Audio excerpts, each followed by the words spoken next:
Hey guys, you are watching your anime world. How are you all? Please support to subscribe this channel for watching new interesting stories. So in this video, we will see what if Deku had a bone blade quirk.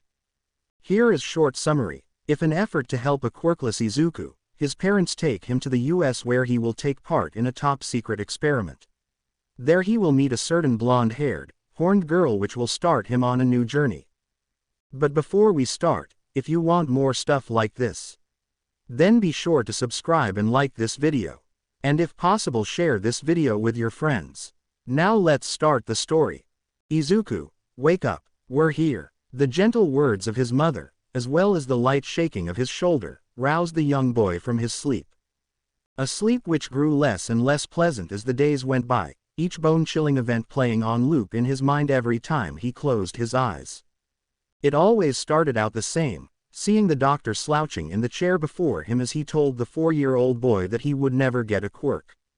Then it would move to him sitting there at preschool, with all of the other students around him keeping their distance as if just being near him would take away their quirks. But he could still hear their words. Things like quirkless and freak were whispered by not only the other children, but the adults as well. He would sit there for what seemed like hours as their words would just echo on, their bodies becoming nothing more than silhouettes with their eyes glowing white. Then, at the end, he was back in that playground trying to stand up for another student only to get beaten up and left on the ground. And then, after that, if he hadn't woken up, the dream would simply repeat. It was as if his mind wanted to rub his face in his own shame. The shame of being born quirkless, of being a nothing. Of course, if he did wake up, it would be reality that would be rubbing his face in his own uselessness. But this time, when he opened his eyes, he found that he was no longer in his room. No, he was in the back of a van strapped into a child's safety seat. Slowly he looked around, spotting his mother struggling to talk to a man in a language he didn't know, while the man, who sat up front, had the same annoyed smile on his face that the people who ran the preschool often wore when they had to deal with him. After a few minutes, Izuku was freed from the chair and was helped out of the van. Once outside, the 4-year-old winced. It had surprised him since, back home, it hadn't been this hot outside and the van had been fairly cool. But now that he was outside, the sun's light somehow seemed brighter than normal while making his skin feel like it was burning slightly. He almost wanted to head back into the van, but the slamming of the door behind him quickly dashed that idea. As his eyes began to adjust, Izuku found himself on the sidewalk staring up at a large yard. The grass almost seemed to glisten and the boy could smell the scent of water in the air, telling him that sprinklers had been on not too long ago. The yard was large too, Izuku thinking how easily he could run around it and play all sorts of games with his friends. Well, if he still had any, that was. As for the house, it was something that Izuku wasn't used to seeing. It was a long house whose walls looked like they were made of a yellow stone and several brick archways on the porch. And, on top of the archway where the front door was located, the green-haired boy could see that someone had mounted a pair of horns there. A moment later, Izuku felt his mother taking hold of his hand. He looked up to her, finding that she looked just as nervous as he was. Perhaps more, but then he watched as she took a deep breath before looking down at him, a smile appearing on her face. Without a word, Inko led her son towards the front doors of the house where, upon reaching it, she knocked, all the while never letting go of Izuku's tiny hand. When the door opened, all of Izuku's worries and nightmares seemed to leave him as his eyes began to sparkle at the sight before him. Standing at his eye level was a small girl he assumed was his own age, hiding behind the backwardly bent legs of the woman standing between them. Rather than looking up at said woman, Izuku took in the sight of the young girl's twin horns which sprouted out of her blonde hair, which was tied in short pigtails. The boy also thought she looked very kind when he compared to those from his class, especially with those large blue eyes which matched the short dress she was wearing. Izuku also noticed that her legs also seemed to bend backwards as well, and, instead of feet, she had hooves. "Oh, you must be Hisashi's wife," came a voice from above, causing Izuku to jump a little. He had been so caught up with the girl that he had failed to look up at all. Slowly he looked up, his eyes staring at the hooves that the older woman had before trailing up her blue jeans and white top. When he got to her face, he saw that the older woman also had blonde hair, though it was much longer, done in heavy braids and resting on her shoulder. Her eyes were blue, but a darker shade while not being as big. But as Izuku took in the girl's appearance, he couldn't help but notice that this woman had a single horn sticking out of her forehead. Izuku's eyes widened as he realized he had seen this large, spiral-shaped horn before thanks to a video link his father had sent him of a hero he claimed to know. Izuku's excitement almost exploded within his body as he realized he was meeting the American pro hero, Unicorn. He couldn't believe it. Not even his friend Kachan had met a real live pro hero face to face like this before. And she was a pretty cool one as well from what he had seen. Her quirk, horn drill, basically meant her horn could spin like a drill, powerful enough to go right through the door of a bank vault. Not only that, it could be launched like a missile. Izuku's eyes widened as he wanted to ask her so many questions about her quirk. How tough was her horn? Could it drill through anything? After launching it, did she have to retrieve her horn, or did she have to wait and grow a new one? Could she control her horn as it flew through the air? "I'm Carol Tsunotori," said Unicorn, her words bringing Izuku back into the moment as he realized something else. She was speaking Japanese. It was slower than normal and a few of the words sounded off, but he could understand what she was saying. "It's a pleasure to finally meet you. Your husband just loves bragging about the two of you." "Thank you," said Inko, her grip on Izuku's hand relaxing slightly. The younger Midoriya then looked up to his mother to see that she seemed calmer, more like her normal self. "Hisashi has talked about you as well. I'm Inko and this is my son Izuku. Thank you for inviting us." When she finished saying this, Inko bowed her head slightly with Izuku following suit. Unicorn, however, just waved it off as she stepped aside. "Oh, it's no trouble at all," she said as she gestured for them to enter. "That cheap apartment of Hisashi's is just no good for you to stay in. We've been telling him for years he should at least try to find something better, but you know how stubborn that man can be." Izuku blinked as he heard his mother giggle slightly as the door closed behind them, the first time he had heard her do that since the trip to the Quirk doctor. "I think being stubborn is just hardwired into that man." She then looked down at Izuku. "But it's always been his most endearing trait. It's how he was able to get Izuku into this experiment on such short notice." Izuku felt lost as the two adults continued to talk for a moment as most of the words they used just went over his head. And, when he glanced at the girl still hiding behind her mother, he could tell that she was just as lost as he was. Still he did his best to smile at her and, much to his own joy, she smiled warmly back at him. She then said something, using words he didn't know but he didn't mind. Izuku had been told that he would be staying here with them for a week, maybe two, so maybe he could learn what they meant in the meantime. And she seemed very nice, so perhaps he could make a new friend who wouldn't pick on him because he was quirkless. Hisashi fidgeted, his hands running over the other in what felt like an endless loop as he stared out a window overlooking a separate room. He had felt so sure about this, moving heaven and earth so that his son could be part of his company's biggest project to date. That assurance had only increased yesterday when he had gone to the household of the Tsunotoris a few hours after his family had arrived in the UA, just barely making it in time for dinner. When he had first seen Izuku walking to the table with his friend's daughter, Pony, his son's eyes seemed to lack the spark they held in many of the pictures Inko had sent him over the years. But that sparkle of joy seemed to return tenfold when Hisashi told him that, if everything went according to plan, he would have a quirk of his very own. Both the light in his son's eyes and the barbecue-covered smile adoring his son's face was enough for the man to know that he had made the right choice.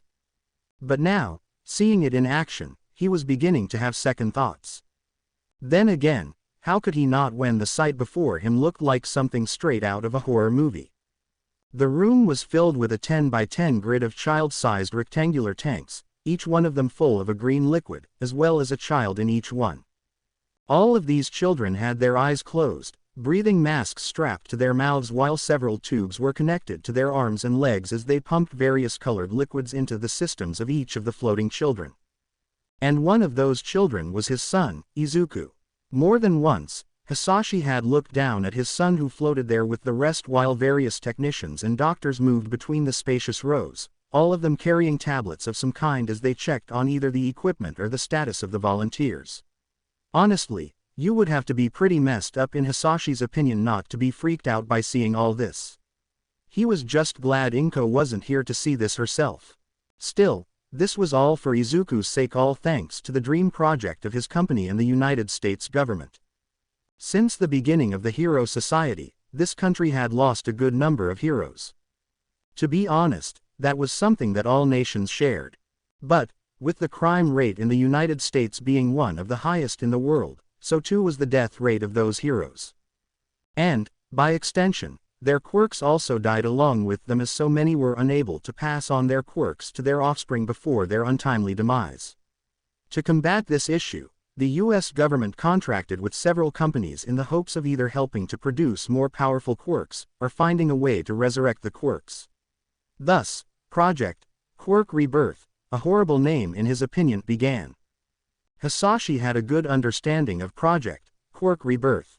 For decades, his company had been studying the genetics of quirks with the assistance of samples that the U.S. government had provided them with.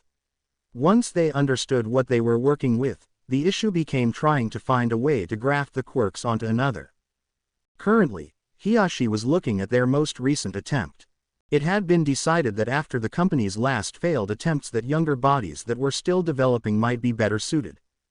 As such, all of the children below were between the ages of 4 and 6, as it was believed that that would be the ideal age group, as it was then that children started to develop their quirks.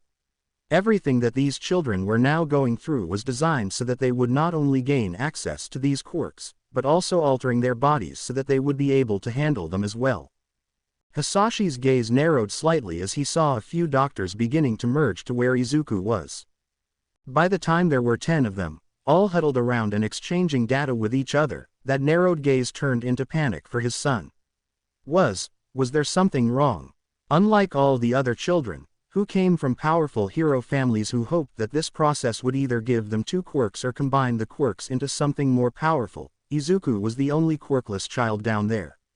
Was his body just not strong enough to handle the process? Mr. Midoriya, came a voice off to the side. Hisashi looked over, seeing a doctor running towards him with a tablet held firmly in his hands. At first, the father's heart sank as he began to fear the worst. Yet, when he saw the doctor's smile, that worry was set into a limbo of confusion. "Why, yes," was all the father could say, speaking in English, as the doctor skidded to a halt. "We have wonderful news, the procedure with your son was a complete success," exclaimed the doctor, eyes brimming with pride and accomplishment. "We're already starting to see quirk levels within him rising and that his body is handling the changes without a hitch." "You mean, my son isn't quirkless anymore?" breathed Hisashi, his lips beginning to form a smile as tears threatened to appear. Could it be true? Would his son be able to have a normal life like every other child out there? Not being teased or made to feel like a lesser human being due to his lack of a quirk.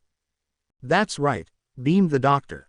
"Now, we're going to need to watch over him for the next week while he's in the country to see if this holds up. And he's going to need to get a yearly evaluation for the next several years to see if there are any long-term side effects. But, if all goes well, he will be able to live a long and healthy life like any other." The doctor's words were cut off by a sound that chilled both men's hearts on the spot. Red lights flashed as a buzzer sounded over and over, causing the doctor to run off without another word. At the same time, Hisashi looked back towards the window to see what was happening, hoping beyond hope that his boy was all right. And he thanked every deity that had ever existed when he saw that his son's condition looked unchanged. If only the same thing could be said about all the others. Nearly all of them were thrashing in their tanks as the doctors rushed over to see them. Many of their quirks were going off, endangering those around them in numerous ways that the nightmarish stillness that was the constant of the room prior became more violent in nature. Fire erupted from one of the tanks while another child became disfigured, his body twisting around itself as skin and bone broke. Another child's body looked like it had become diamond before sinking to the bottom of the tank while another just exploded, sending body parts all over the place. Chaos reigned supreme with the man unable to take off the events happening before him until it was all over and his son was the last child left alive. The rest of the week had been a blur for the young Izuku Midoriya. He couldn't remember much about the time when the doctors had put him to sleep or anything for that matter until he woke up the next day in the Tsunotori household. But since that morning, he was taken to a hospital every morning and would not be allowed to leave until well into the night. Each day, they ran test after test as they did things like taking his blood or putting him into very large machines that made noises that sounded scary to the child. Throughout all of this, his mother had been by his side looking like she was about ready to cry at any given moment. What had happened to make her so upset? All she would ever say was that he was too young to understand. Not even his father, who was also there and did most of the talking to the doctors, would tell him. What Izuku did know was that he now, finally, had a quirk of his own. Said quirk had shown itself in the doctor's office the day after they had put him to sleep. He could still recall how frightened he had been when it had appeared, before excitement overtook him. Sure, his quirk wasn't lifting things with his mind like what his mother could do or breathing fire like his dad. Actually, what he had wasn't all that flashy right now like many of the other quirks he knew about. But it didn't matter because now he had a quirk. One that he hoped would make him a hero like All Might. Someone who could save the day with a smile on his face. This was practically confirmed by the doctors who explained to him about his quirk. They had, with help from his mother, explained to the boy about who the quirk had originally belonged to. How it worked and how the fallen hero had used it to save people while fighting villains. And what they told the boy blew his mind apart. The sheer number of ways the original hero who had this quirk used it, the power behind it, tickled the boy's imagination. Yet, at the same time, he was a bit scared. His quirk was powerful and, well, could hurt someone very easily if he wasn't careful. Something the doctors stressed more than once. But while getting his quirk should have been the happiest moment of his life, something else happened that he treasured just as much. That something just so happened to be his growing friendship with the girl named Pony Tsunotori. Simply put, it was nice to have a real friend again. One who didn't fire small explosions in your face or scream at the top of his lungs when angered. From the time he got back to the house till when he finally fell asleep, he and the blonde girl would play. And despite them not knowing the other's language, that never proved to be a real issue. Instead they used simple gestures to say things they wanted to do. It was just a simple joy in life that Izuku had missed. One that he now had to leave behind now that the week was over. So here he was, standing in the doorway hugging Pony who hugged him right back. As they did this, the dads present were helping to load up the van that would take them to the airport while the moms just spoke their own goodbyes while commenting on how adorable the pair looked. While it was still hot outside, Izuku just stood there with his arms wrapped around the girl and savored the feeling of her doing the same. A part of him wished he knew the words in her own language to tell her just how much he would miss her. How he hoped that they would remain friends even when they were far apart. But, something inside of him told the boy that she understood. And that same something told him that she probably felt the same. As he was gently pulled away from the girl, Izuku made himself a promise. He had been told by his father, who was coming back with them to Japan, that they would be returning every year for a special checkup. With that knowledge, Izuku vowed to himself that he would learn enough English so that next time he could say goodbye to her properly. As well as telling her he'd see her again. The morning is here. The morning is here. The morning is. The alarm caused by the All Might alarm clock situated on the nightstand next to Izuku's bed was swiftly silenced as its owner's hand flew over and behind it to press the off button. All while never once opening his eyes. It was only after several seconds of pure silence that a pair of green eyes opened to greet the light orange glow of the morning sun that was just now beginning to fill his room. With a small yawn, Izuku pushed the All Might covers off of his body before getting up. A tiny shiver ran through the boy's body as his feet made contact with the hardwood floor of his bedroom, a stark contrast to the warmth his bed had provided as he wiped away the sleep from his eyes. Soon Izuku stood straight up, beginning his morning ritual of stretching until he heard both his back and neck make a cracking noise. A soft, Pleasurable noise escaped him as Izuku felt a nice tingle running throughout his body caused by this action. Now fully awake, Izuku walked across the room towards his closet on the opposite side of the room. As he did so, his eyes shot over to his deck hutch, which was flanked on either side by his rarest All Might posters. Overall it was a fairly standard desk, with the upper area being used as a bookshelf holding his various study aids for school as well as a number of his hero notebooks. Below that, sitting in the middle of the desk, was a desktop computer with a camera attached right above the screen. Izuku looked at both of them carefully before relaxing that he hadn't left them on. Again, the last thing he wanted was for his foreign friend to get another eye full of himself getting changed. As Izuku began to undress, his attention was constantly returning towards the desk. Or, rather, the bulletin board behind the computer. Hanging from it were some of his favorite pictures he had collected over the last 10 or so years, each one framed at different spots where they would never be obscured. The one that started this trend was positioned at the top corner. It was a simple picture, showing an almost 5-year-old Midoriya standing between his parents, all of them smiling as they stood in front of their new house. Looking at it, Izuku recalled how his parents had decided that the apartment had been too small as well as just wanting a fresh start now that they were all together. Thus they had bought a large, 2-story house in a more rural area thanks in part to a non-disclosure settlement. Though, if he recalled correctly, it might have also had something to do with making sure to get Izuku away from a certain bully who lived nearby. Hanging next to that one was another picture, this one showing a young Izuku standing rigidly and looking scared out of his mind while wearing a white GI. Standing in the picture next to him, wearing a matching GI, was a man with an almost square-like head with short salt and peppered hair along with a matching thin mustache. This man, who preferred to go by his former hero name Secret Slash, stared forward with his small, narrowed eyes while his entire being oozed intimidation. The rest of the pictures, save for one, had been taken overseas during Izuku's trips to the Tsunotori household. A soft chuckle escaped Izuku as he saw one of the pictures of his first return to that house, the younger Izuku looking scared out of his mind while looking like he was talking to Pony, who looked confused by what he was saying. He recalled that he had been trying to talk to her, using the lessons he had learned over the past year, and made a mess of himself. He had mispronounced several of the words, using them in the wrong order, and said a word or two that he thought sounded right but clearly wasn't.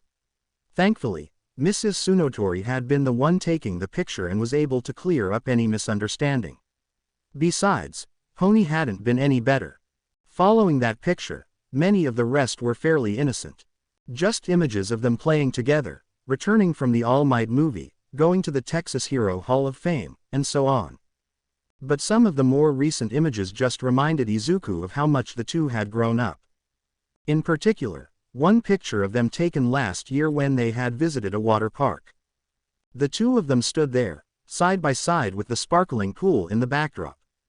Izuku, wearing lime green trunks, was grinning as his matted hair clung to his head while the moisture of the pool water glistened off his well-defined chest and abs. As for Pony, dressed in a blue bikini, she was all smiles as well as her own long blonde hair was matted against her as well with water running down her horns and long legs.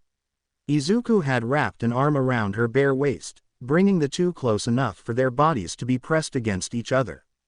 The girl who had taken it had laughed afterwards, telling Pony she should show this to the guys who kept asking her out as proof that she already had a stud of a boyfriend. Izuku blushed at the memory as he tore his gaze away to look at the most recent photo. This one had been taken a few weeks when Pony had come to Japan in order to take the entrance exam at UA. Naturally, she had stayed at the Midoriya household during her week-long stay. In particular, the room right next to Izuku's. The picture showed the girl standing there in the doorway, waving as she wore an over-the-shoulder red, white, and blue crop top that showed off her stomach as well as long jeans. It wasn't as revealing as the previous picture, but it held memories of the time she had stayed here in Japan. Once Izuku was fully dressed in his jogging suit, he moved over to his deck to start what had been his morning ritual for the last 8 years. He sat down in front of his PC before activating it, the device quickly lighting up. Once it was on, he clicked the appropriate windows to bring him into his morning video call, seeing that Pony was there waiting for him. "Morning, Izuku," said the horned girl, her voice dripping with happiness as she spoke Japanese. Today she was wearing another crop top, the thin straps draping her bare shoulders while a tie-dye pattern covered her chest. From the way she was sitting, Izuku could just make out a little bit of her stomach. But what caught his attention was her eyes, which seemed to sparkle with an extra dose of happiness, and the way she moved her arms about told him she was fighting tooth and nail not to start spinning in her seat. "Good morning, Pony," said Izuku, though he knew that it was only morning for him. "I take it you got the results." "Yes," she cried, no longer able to contain herself as both arms shot into the air. She then reached out of the sight of the camera to pull out a disc similar to the one Izuku had gotten in the mail. "I got in 42 villain points and 12 rescue points. And that wasn't even the best part. All Might himself told me my score and welcomed me into the school. I can't believe it. I'm going to be living in Japan." "I never doubted you," said Izuku honestly as he smiled at her before pausing to scratch his cheek. "Though, I wish I could have said the same thing about myself." All of Pony's cheerfulness vanished instantly as her hands went to her sides, her cheeks puffing slightly as a cute frown appeared on her face. "Don't give me that. I heard all about what happened in your group. You took down 3 points in a single attack like they were made of paper." At that, Izuku gave off a sheepish laugh. "Yeah, well, the only reason I was able to do that was because they were standing in a straight line," he admitted. He then let out a sigh. "Sure, I could destroy them no problem, but I was just worried that I wouldn't get enough points in time. My quirk really doesn't do anything for my speed, and finding ones that no one else had became a bit of a problem near the end." "I guess that makes sense," admitted Pony with a sigh, her head hanging slightly. But, when she looked up, Pony made a move with her arms that made it look like she was about to slam them on her own desk while giving Izuku a fiery look. "But come on, you destroyed that giant zero-pointer all by yourself with that overpowered special move of yours. That alone should have earned you a spot in the hero course. I mean, it's a giant robot. How could any school see you destroying that thing in less than 4 seconds, and say, nope, not good enough?" "To be honest, I wasn't thinking about the exam when I destroyed it," said Izuku. "I was more worried that it might hurt someone. Turns out I was right.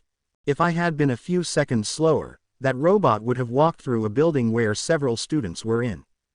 As Izuku spoke, he fought back a shudder while his hands tightly gripped the armrests of his seat as he recalled how he had found this out. All Might, when presenting his scores, had decided to show him video footage of the exam when explaining how he had achieved his rescue point. The scene that Izuku witnessed was of at least a dozen examinees who had become trapped on the first floor of one of the mock office buildings. How they had gotten there wasn't shown, but the situation was clear. The stairway had been destroyed somehow while parts of the ceiling had caved in. What made the image truly haunting was the looks on their faces as each step the zero-pointer took seemed to shake the building. All 12 examinees worked as hard as they could, the exam all but forgotten about as they dug through the debris with clear fear and panic on their face. He recalled how one student even broke down, sobbing while slamming his fists into the ground. When it was over, the image of All Might had turned to look at Izuku to explain why he was showing him this. He had wanted to show him the panicked people in danger face and, via his actions, had saved them. Had this been a real disaster and he had been a true pro-hero, those people would have been able to continue with their lives thanks to his efforts. How he should hold this image in his heart as he moved forward into the future. And finally, how All Might said he looked forward to helping shape the future of a true hero. "Well, I guess it didn't matter," said Pony, a small smile appearing on her face.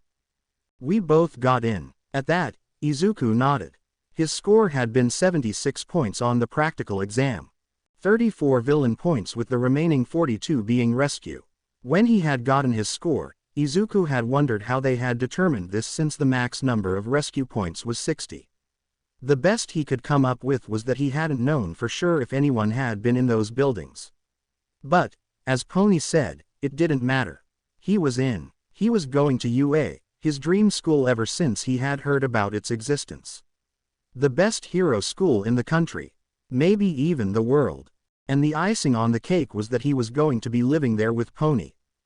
While UA wasn't purely a boarding school, it did have a single building to house students that either wanted to live on campus or lived too far away. Since Pony was traveling from America, it was pretty much a no-brainer that she had to stay there. As for Izuku, well, just getting to UA was a half-a-day trip by train. On a good day, meaning if he wanted to go to UA, he would either have to stay in the dorm or have his parents help him get an apartment. And while he liked the idea of having a bit more independence, Izuku much preferred the idea of being in the same building as Pony.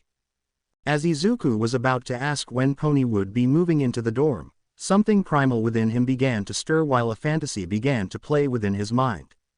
Izuku suddenly found himself back in his bed with Pony standing in the doorway wearing nothing other than the blue bikini as well as a smoldering smile that made the primal thing within him purr. Without a word, she made her way to the bed without ever breaking her gaze from Izuku's. The teen trembled, not out of fear but of something else, as she was soon standing next to him. The Pony in his fantasy then leaned over, placing herself on the mattress next to him. The primal force purred even louder as Izuku could once again feel her skin pressing against his own as he found himself not in either his jogging suit or his swimming trunk, but his boxers. The feeling of her body pressed against his own, his hands running along her warm and soft skin while he breathed in her scent. He could recall it all, from every time they had touched, only now it was 1,000 times better. The room around them slightly changed and something told him that this was now his dorm room. And that they were the only ones on this floor. Meaning they could. Izuku snapped out of the fantasy, causing the primal force within to let out a growl as it retreated within him.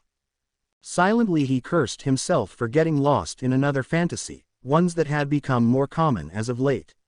Especially after Pony had stayed at his home.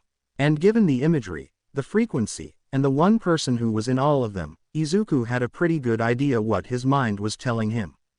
That he liked Pony, more than a friend that he had known since the lowest point in his life, but as a woman. But was this love or simply lust? He had no idea. Izuku, came Pony's voice, snapping the green-haired teen out of his thought. He blinked, suddenly realizing that his friend was giving him a worried look. Izuku, are you okay? You kind of spaced out. Sorry, said Izuku, a slight blush on his face. Just, well, thinking about things. For a moment, he wanted to tell her how he felt. About how much he enjoyed waking up at this ungodly hour just to talk with her.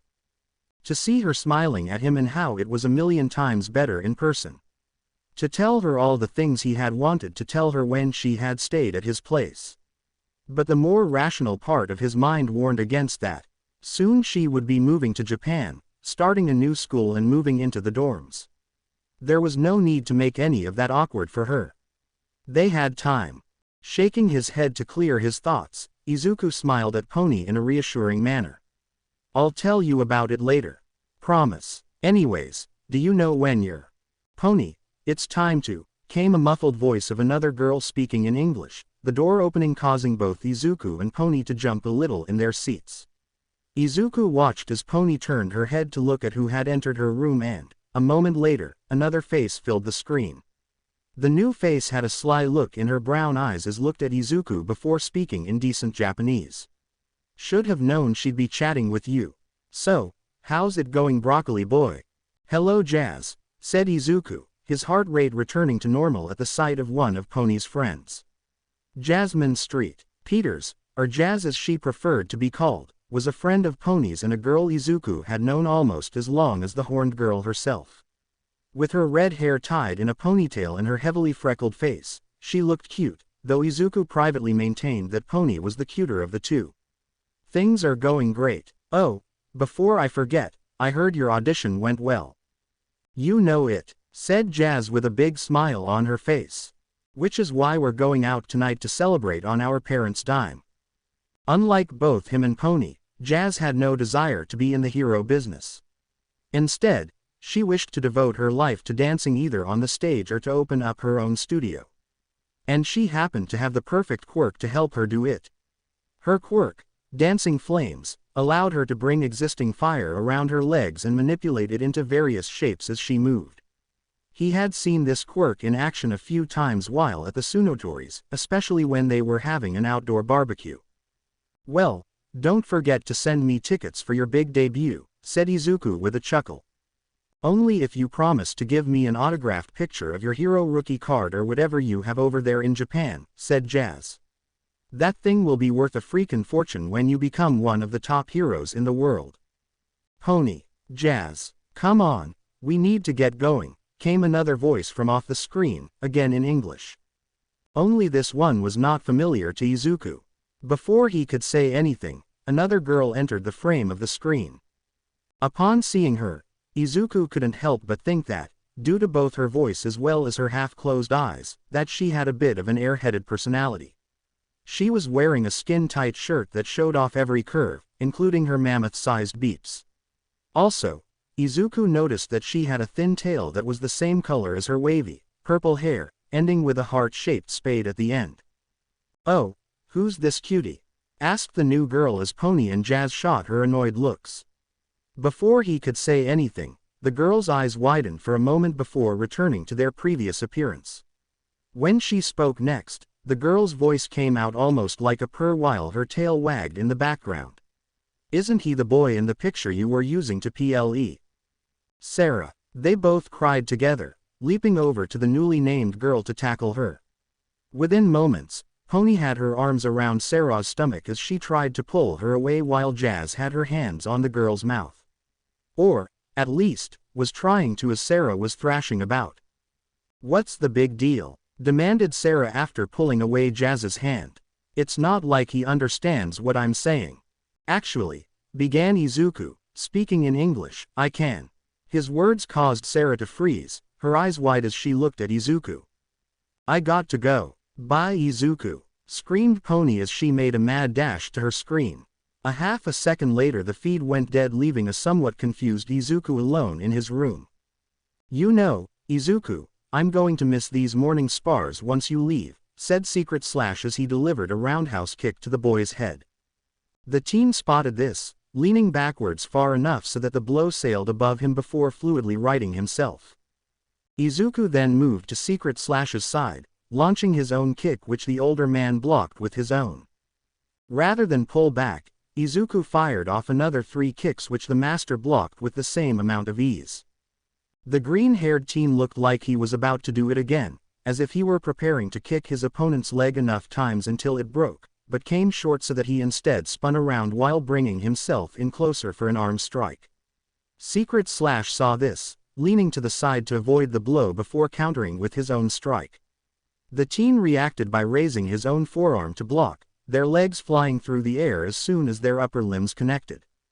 The two of them had been going at this since Izuku had stepped into the dojo a half an hour after his chat with Pony had been cut short.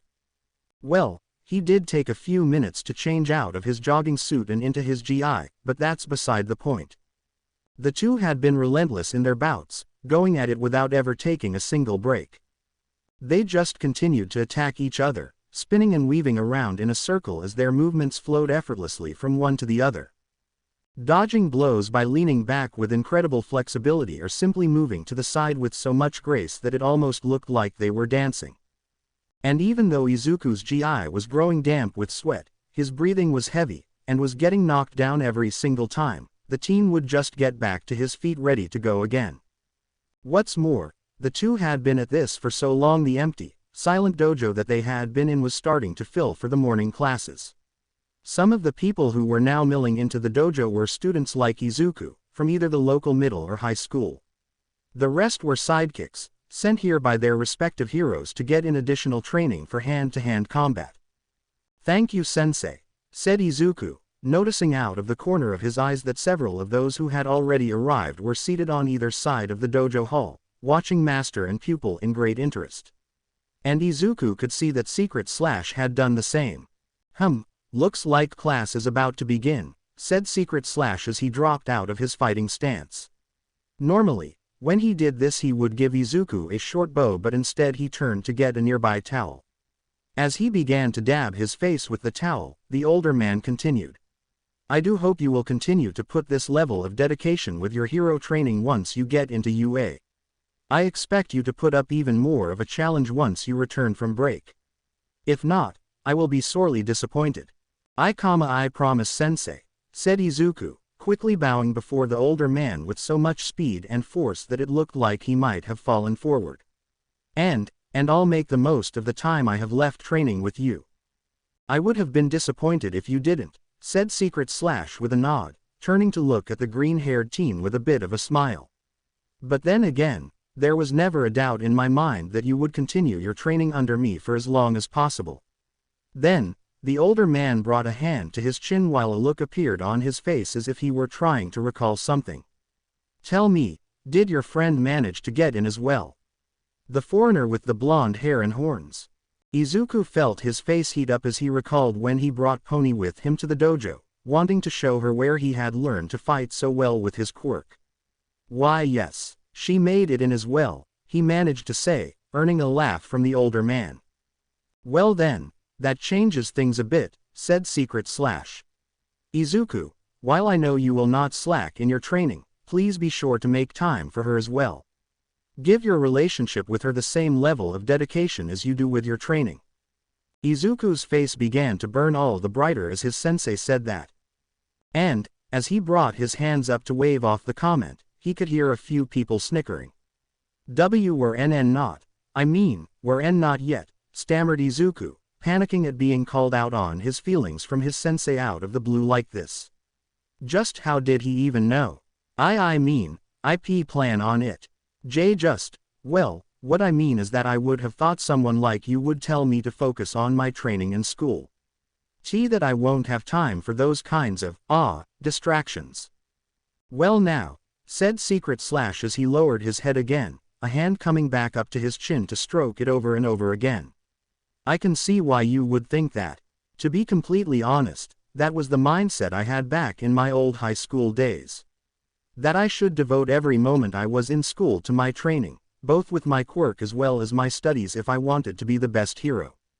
That everything else was merely a distraction. What a fool I was.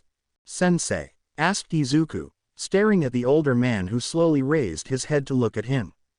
Young man, take it from an old pro. Do not waste the best years of your life, said Secret Slash as his eyes locked with Izuku's, the older man placing a hand on the younger's shoulder. Make as many memories as you can, both good and bad. Hang out with your classmates and friends beyond training to be a hero.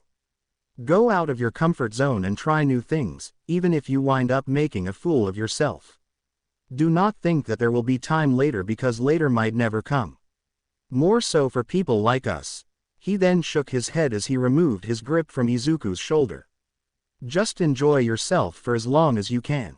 I'll do my best, sensei, said Izuku as he took in the older man's words. I hope so, because I also expect to hear about everything you've been up to when you return, said Secret Slash, his serious and intimidating face returning in full force. And if the only things I hear about are training, I shall have to ingrain this lesson into you. Shaking in fear, Izuku nodded as his sensei passed him by, ready to begin the lesson for the rest of the class. Izuku sighed as he dropped his school bag on the floor next to his bed, walking towards his desk while unbuttoning the first couple of buttons on his black school uniform. The rest of the day had been long for the young Midoriya.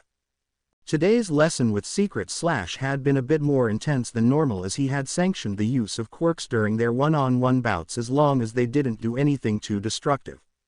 All of Izuku's opponents had been challenging in their own rights, like this one student from Izuku's school who could heat up his body's temperature so that it matched boiling water, or a girl who could control her hair to such a degree that it became another fist. The hardest, however, was Secret Slash himself. The master of the dojo had a quirk that allowed him to have limited control of the air around his limbs. While he couldn't send massive blasts of wind at you to knock you off your feet or launch himself high into the air, his control allowed him to use the air like invisible blades. This meant that even if you dodged his fists or kicks, the wind would slash at you. Hence the hero name, Secret Slash. Thankfully, Izuku's sensei had only used very dull wind blades which never drew blood. As for school, that had been a bit of a mixed bag as everyone there knew he had gotten into UA. He had expected that his teacher as well as the principal would have congratulated him and was glad they had done it behind closed doors, but he had been somewhat embarrassed as he stood there. Sure, UA was extremely difficult to get into, but they talked about his achievement as if he had just returned from a war which he had single-handedly won. Thankfully, the rest of his classmates were far less intense, as most just congratulated him along with a pat on the back. Sure, there were a few who voiced that he had just gotten lucky or showed clear disdain that they had failed to get in, but those people were so few that Izuku could have counted the number of people who did that on one hand, if he bothered to keep count. The only other thing that had happened was, well, the notice he got from some of the other girls in his school. Sure, he had some friends that were girls and had been asked out once or twice since starting school. Nothing major, but today, it was like a switch had been flipped. During lunch a fight nearly broke out as over a dozen or so girls, many of whom he didn't know, wanted to sit next to him. While he had managed to slip away from that drama, he couldn't escape them entirely as they began to flirt with him between classes. Hopefully this would last a couple of days or weeks before things died down. Now inside his room, and without checking the time, Izuku went over to the PC to boot it up. Within a few minutes, the image of Pony appeared on the screen looking like she had just gotten up. The first thing that caught his attention was that her hair was a little messy, with the golden locks sticking up and tangled about as if she had been tossing and turning all night. He watched as she nervously moved some of her hair away from her eyes, which were slightly downcast, while her face was a light shade of red. As for her sleepwear, a white two-piece with an apple pattern on it while also showing off a large amount of skin, looked extra crumpled today. "Morning," she managed to mumble in English. Sorry about, what happened last time." As she spoke, Pony looked away as if there were something very interesting on the floor. "It's fine." Not like she was the first person to think I couldn't understand what she was saying, said Izuku, speaking in English as well. "It's not fine," Pony half shouted, surprising Izuku as she raised her head slightly while also letting out a frustrated noise. "Izuku, you're my best friend in the whole wide world. We've known each other since forever. And for Sarah to just walk in here and think that she could say whatever she wanted thinking you wouldn't understand, all I could think about last night was how hurt you must have felt." Then she went and broke her promise not to bring up the. Pony's eyes suddenly widened, her face turning a bright as Izuku merely looked back in confusion. As Izuku sat there, watching Pony in the pits of her own embarrassment, a mix of emotions began to swirl inside of him. What she was saying right now, about him, was stirring that primal force within him again. That she was this worked up, worried about how he felt about it, made him feel special. But there was also a part of him that wanted to be there, at her side right now in order to comfort her. To reach out his hand to touch hers. To just hold her close so that he could whisper that everything was fine. He didn't know what Sarah had tried to say, nor was he going to ask Pony if she felt this uncomfortable about it. But what he could do was what All Might did, smile while telling her, "I am here." In his own way, of course. "Pony, it's okay," said Izuku, smiling as gently as he could. "To be honest, I barely thought about that all day." "Really?" she asked weakly, slowly managing to look Izuku in the eyes. "I was barely fazed by it," said Izuku, still smiling. "I mean, that was the first time I had ever seen or even heard about her. She's a stranger. Now, if Jazz or one of your other friends had done that, I'd be more worried about them. I mean, after all the times I spoke to them in English, I would have assumed they were hit by a quirk that altered their memories again." Izuku paused as Pony let out a brief laugh, no doubt remembering that one interesting afternoon. Seeing that her mood was improving, Izuku continued. "And Pony, you should know that you can always text me or email me if you're worried about something. I might not have been able to answer it right away, but I would have as soon as I could." As Izuku spoke, he could see his friend's expression beginning to lighten. Bit by bit, her normal cheerful expression began to return that Izuku loved to see so much. That is, however, until he got to the end. "Why didn't I think of that?" wailed Pony, reaching up to grab her large horns as she spoke. She then lowered her head completely so that all Izuku could see was the top of her head. I had to leave the party early because everyone else was more worried about getting me to feel better than having fun. Now I feel even worse. Well, we could put our heads together to figure out how to make it up to them, said Izuku in a helpful tone, Pony's head rising as he spoke. After all, we should have some more time before you have to get ready for school. Yes, they still had time. While the two talked, Izuku went over his own thoughts as well as the words of his sensei. No one knew how much time they had, especially heroes who risked their lives saving others. Some lived long, happy lives while others were not so lucky. That was something Izuku had known since he was 4 years old. So he would tell Pony how he felt about her, how she was the kindest girl with the bravest heart that he knew. That he loved how much she took other people's feelings into consideration. How her smile brightened up his day and how her touch gave him a burst of energy. But now wasn't the right moment. He just wanted to wait just a little longer. Izuku took in a deep breath as he stood there, leaning against the balcony with an elbow propped on top of the railing while his chin rested upon the open-ended palm, taking in the sight before him. How fortunate had he been to have gotten a dorm room which overlooked the main building of UA. Hi. ? Now, whenever he got up he could look out at the building that had helped train many of the greatest heroes of all times. The school he had fought tooth and nail to get into, beating the odds so that he would be one of only 40 students out of hundreds of thousands of applicants to enter into their premier hero course. Starting tomorrow, he would be walking down those very halls. So, yeah, he wanted to savor this moment. While the sight of the building was impressive, his gaze would at times linger downwards whenever he heard others moving into the building. Looking down, he saw that there were 3 cars parked near the entrance to the dorm. The doors to the vehicles open as families hauled out large boxes before bringing them into the building. Staring at them for a moment brought a brief pang to his chest as he thought about his own parents. Not that they hadn't helped him move or were grateful to be rid of him.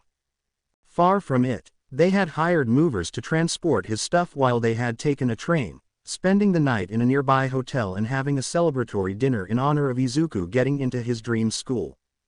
Throughout the entire night and into the day, his mother's waterworks had continued to run, nearly flooding the room they had rented and making him glad they had taken a room on the first floor.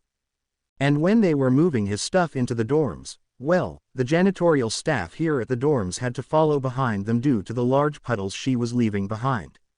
Yes, it had been embarrassing, but Izuku was thankful that his mother was so sad as well as so happy to see her son moving on like this. As for his father, the man had hugged Izuku multiple times as they set up the room while repeatedly telling him how proud he was of his son. Then he joked, at least Izuku hoped it was a joke, about turning Izuku's room into a study, which only seemed to cause his mother to weep more while pounding Hisashi on the head with both fists. Now they were gone, having left a couple of hours ago to head back home. Izuku had to admit that, while the idea of living here at UA would be an amazing experience, he was going to miss his family. He had never been apart from them for more than a couple of days and now he probably would only ever get to see them during long breaks. Sure, he could do video calls and the like, but it wouldn't be the same. But he was sure he would get used to it in time. After all, didn't people his age move out all the time for school? And he wasn't alone. Pony was. A sudden realization overtook Izuku, causing the teen to push off the railing while his eyes widened. Pony. The last time they had talked was right before he and his parents left the house. Pony was already at UA for a day at that point. Before they hung up, Izuku had promised his friend that he would call her as soon as his parents left to find out where their rooms were. Feeling like he could go into panic mode at any moment, Izuku got off the railing before dashing into his dorm room to find his phone. Rather than the typical shared bedroom, the room reminded him of a studio apartment. At the front of the room, starting at the door and going all the way to the opposite side of the wall, was a small cooking area that consisted of a double-burner stove with a microwave sitting on a counter next to it along with a mini fridge.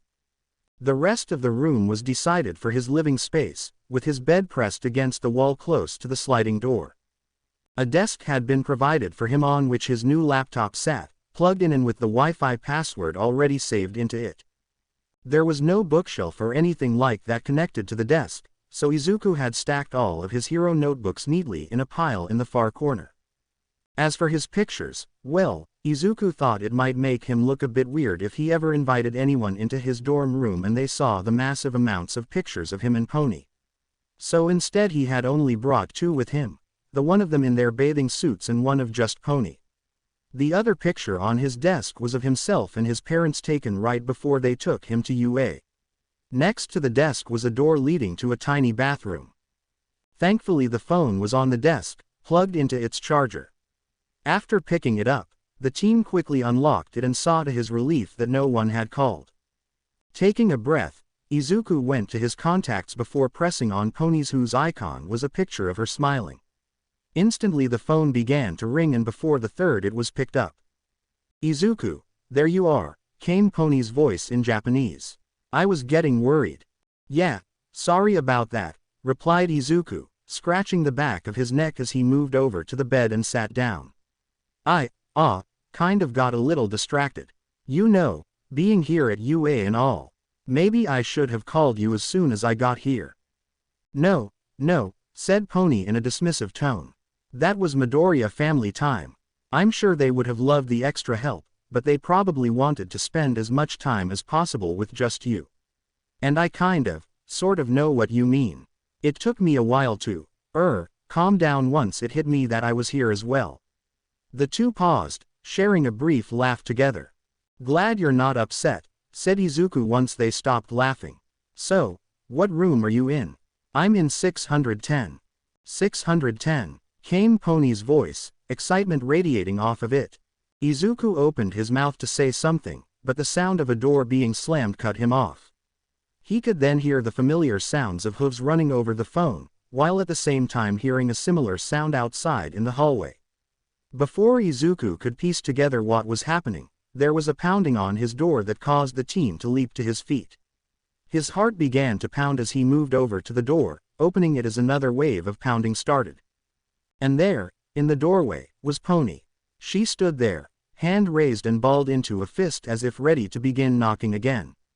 Izuku could see she was wearing the same red, white, and blue crop top that showed off a delicious amount of her stomach that she often wore during their video chats.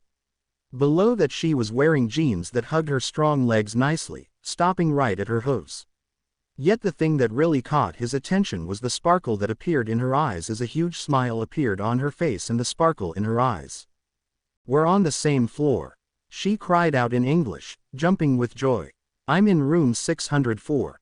That's amazing," Izuku managed to say, a smile appearing on his face while his heart began to race just a bit faster.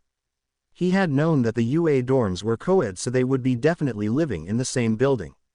But what were the odds that they would be living just down the hall from each other? Silently, he thanked every deity he could for this. "So," Pony said in a sing-song tone, switching to Japanese as she did so while placing her hands behind her back as she leaned forwards a bit. "You going to invite me in?" "Oh, right," exclaimed Izuku, jumping a little before inviting her inside. As Pony walked inside, Izuku noticed that she was swaying her hips slightly as she did, her small tail swishing back and forth in a way that caused his face to turn red. He could feel his pants growing tighter while the primal force within him let out an approving growl, urging him to take her. To make her his. But Izuku fought back that feeling as he quickly closed the door. "Looks like we have a similar layout," said Pony, breaking Izuku from his thoughts. The green-haired teen looked over to his blonde friend just in time to see her glancing at him, a curious expression on her face as she pointed at the small kitchen area. "Seems a little weird to have that, don't you think? I mean, the school is providing us with all our meals, so why have a kitchen?" Izuku shrugged. "Honestly, I have no idea. Lunch Rush is in charge of the cafeteria, so I can't really see any sane person passing up a chance to eat a meal prepared by a pro hero like him. Maybe it's for late-night snacks or something." "Maybe," agreed Pony as she moved a little deeper into the room, hands behind her back as she looked around her. "Wow, you really held back with your All Might collection." She then turned her head, giving Izuku that smile he loved so very much. "Please don't tell me you needed another truck to bring it here." "It's not that bad," exclaimed Izuku. The walls of his dorm were mostly bare, Izuku having brought only a couple of his All Might posters. Mainly the ones that had slogans like, "You can do it," and other such motivations that Izuku thought he might need. But beyond that and his All Might alarm clock seated on the nightstand next to his bed, that was it. I just figured that since we were going to be taught by the real All Might, I could leave a few things behind. Still smiling, Pony cocked an eyebrow at him. You didn't trust the movers with the action figures, did you? They're valuable, shouted Izuku in spite of himself. 90% of them have been discontinued. Pony merely let out a laugh as she continued to look around the room. The only time she paused was when she spotted the pictures Izuku had on his desk. The green-haired teen grew a little nervous as she stood there, staring particularly at the one from the water park. And as he stood there, he began to grow a little nervous. Had he made a mistake bringing that picture? Had he somehow offended? No, that couldn't be it because Izuku knew she had that same picture hanging on one of her walls back at her house. So what was? That was a fun day, Pony eventually said after several long seconds of silence, her cheeks slightly red as she looked down at the floor. You know, we should really do it again. Why yeah, agreed Izuku, his face turning red. I think there might be one around here. But if there isn't, maybe we could ask the school if we could use one of the pools. That or maybe head to a nearby beach. At that, Pony's excitement returned. I'd love a trip to the beach, she exclaimed with a twirl. The horned girl then quickly moved to Izuku, a smile on her face as she quickly took a hold of his hand. Now to make sure you know how to get to my room.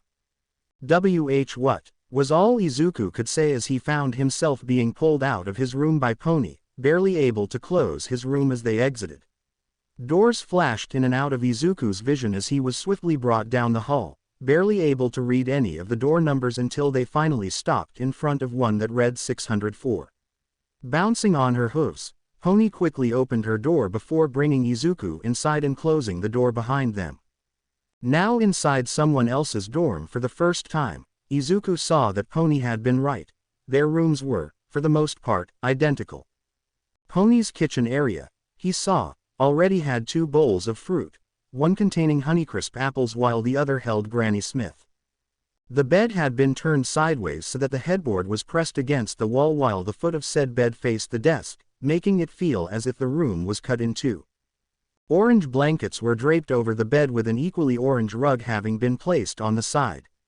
Nightstands had been placed on either side of the bed, with lamps on both that resembled tangled wood as well as a couple of framed pictures and a couple of Pony's manga.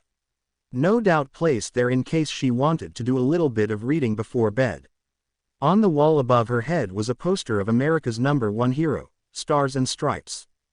Doesn't look like you're going to be doing much studying, Izuku said, pointing towards the desk.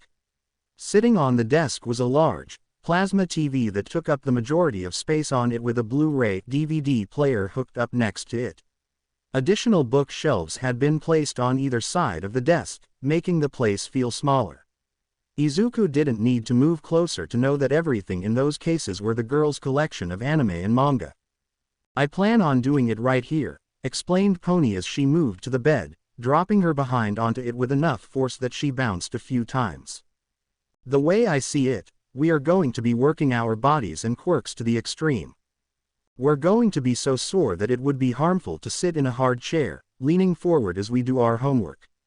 I bet doing our homework or studying will be much more comfortable like this. Without another word, Pony's horns shot into the air while a new set instantly regrew upon her head. The horns in the air then flew around to Izuku's back where they then hooked onto his sides before pushing him face first onto the bed.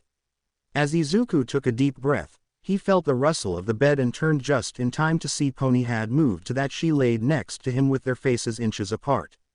What do you think? She asked. Izuku smirked at her. It's nice, but maybe a little too comfortable. I'd hate to imagine you laying here, trying to study, and then falling asleep using your math book as a pillow. That only happened once, laughed Pony, her face a little flushed as she threw a light punch to Izuku's side. That I know about, he shot back with a laugh, earning another punch from the laughing girl. Then it looks like you'll be spending plenty of time with me in this room to make sure that doesn't happen, said Pony, her voice full of mock authority. "That are all just study in your room." Grinning, Izuku nodded. From there, Izuku didn't know how long they laid there talking. Neither of them knew what their schedule would be, having found out that it would be sent to them via email the morning of their first day. Knowing that there were only 2 first-year hero course classes, the two began to talk about the what-ifs. They knew they were lucky to be on the same floor of the dorms, so it might be pushing their luck to think that they would be sharing the same home room.